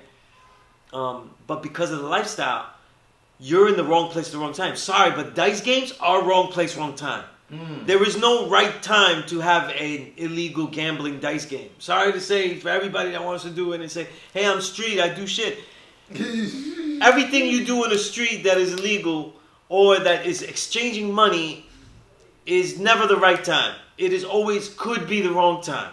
Anything could be the wrong time. So don't make it like it's an extracurricular activity and it's just messed up that he got to go. Anything could be the wrong time. But these rappers are flaunting their jewels. These rappers are showing that they are rich from the first song to the last song. You know what I mean? So I don't think it's the rap itself. I think it's something wrong with the culture. Yeah, it's the way that we're viewing it. It's the way that we see it. You know? And it's terrible. And you can't say that it's just, it's a whole bunch of factors. You know, I see people like, I saw this horrible take where this guy was saying, I think it was Gilly the Kid or something, he was yelling, saying, don't record dead bodies and shit like that. And I'm like, yeah, you shouldn't be doing that shit. You should be calling for help or something like that, right? Do something, right? But don't do that. And this other guy was saying that he's a bitch for saying that and that the better thing to do is you know, the celebrities don't respect us, so we're gonna take out our phone no matter what. You know, and it's like two wrongs don't make it right, though. Yeah, you know, if that's celebrities don't treat you right, it's like we're allowed to continue to dehumanize ourselves because we're being treated bad. And that's the thing. We don't respect life. So That's why the wouldn't problem. we embrace death? We don't respect it at all. And it just continues to keep on because did we respect life when Nipsey Hussle was going back, right? Nipsey Hussle made a very popular music. You know, he made a very popular music. But he also was a good MC. You know? So he was good. He wasn't great. He was, he was a good MC. You know, he's good. And I mean good, like he didn't have like deep lyrics and shit like that. But he had a good flow. He had a good presence on the mic, you know. He sounded good, right? Definitely not the person to say he was like an incredible lyricist, you know. No, I didn't think. Yeah. But what he represented out there was genuine. You know, it was great. Another person that I could say that Right? I was more of a fan of him. Than Exactly. I was. Yeah. Same here. Even though the last album that he did, I really liked it though. I enjoyed it though. It's probably the most popular shit that I would ever listen to. You know. But I think that all those there's such a disrespect for people that bring back to the community. You know what I mean? And it's how you protect yourself. You know what I'm saying? It's how you protect yourself. You know? Because there are still people that bring back to the community. Fat Joe still does shit in the community. You know what I'm saying? We don't see him here in New York because he doesn't live in New York. You know what I'm saying? But these same things are being done out there, you know? And from people I know, like when I build with UFO Feeve and stuff like that, he's still doing stuff in the community. You know what I mean? Now, does that mean that he makes music that I think is, you know, I don't think he makes great music. Because I think it's too pop-centered. But though he still has the talent to, because that shit he did with Digging in the Crates in 016 was still dope. So it's still in the blood, but he's not doing it, you know? But the thing is, though, is that they, you know, they have to be protected. People are looking at these like, what is fame today isn't fame what it was before. Like rap fame, though, was like a hood fame. It was, you know, famous, though. But now it's being seen as like a Taylor Swift walking through a neighborhood. It's riches, you know? And we know that Taylor Swift wouldn't be walking through no neighborhood. Right. You know what I mean? She wouldn't be playing no damn dice game. She's going to look all regular in the documentary, regular in real life. Like, you know, I'm just a regular girl, lady, that's just doing nice music. But they're not walking around without the protection.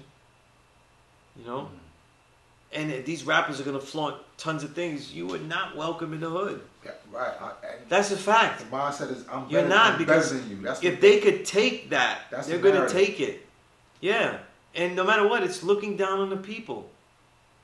It's looking, you know, they take it that way. You know?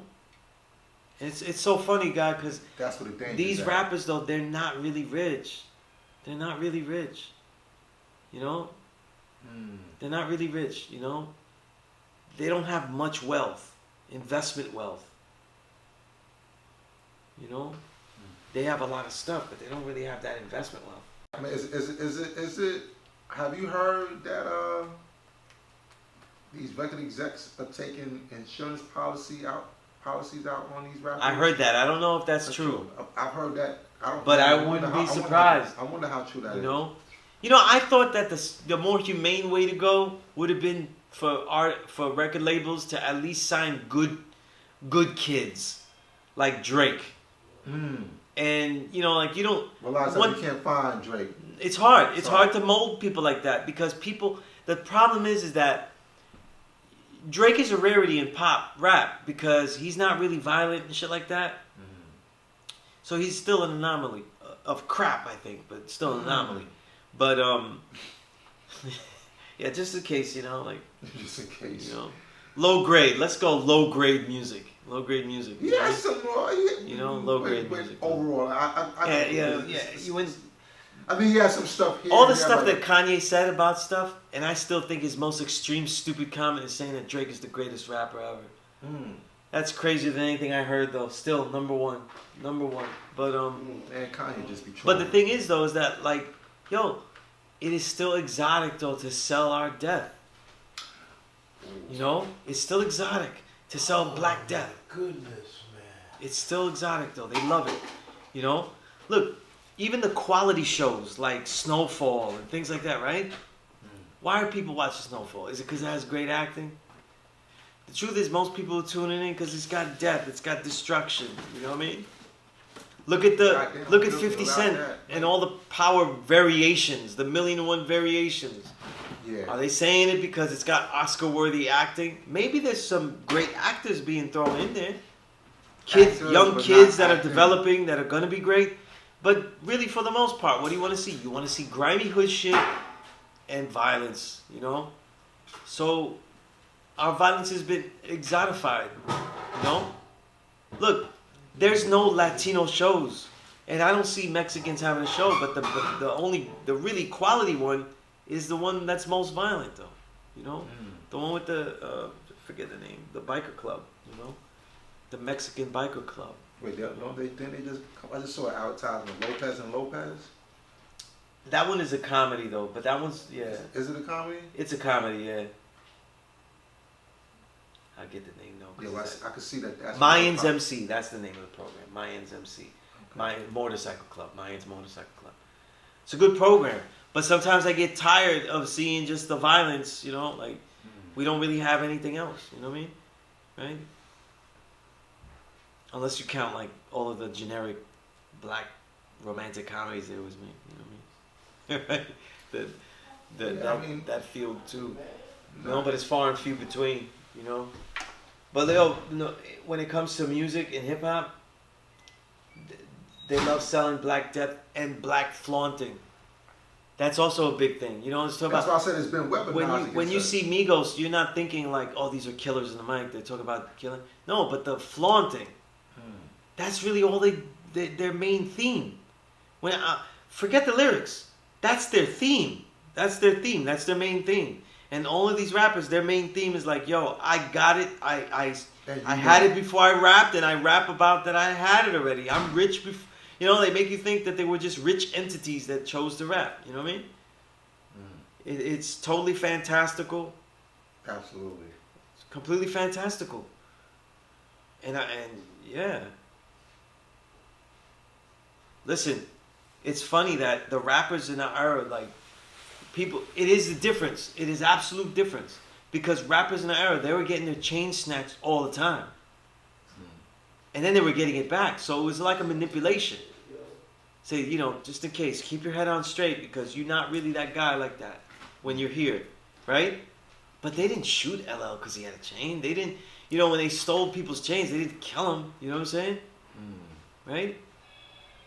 It wasn't going overboard like that. There's something else. Envy is at an all-time high. Yeah, it's different. It's different. It's different. You know? There are a lot of things the same, but it's very different, you know? And plus, it feels more heightened as well. It may not be that heightened, but it feels more heightened because we see footage. You know, we see footage of shit. You know?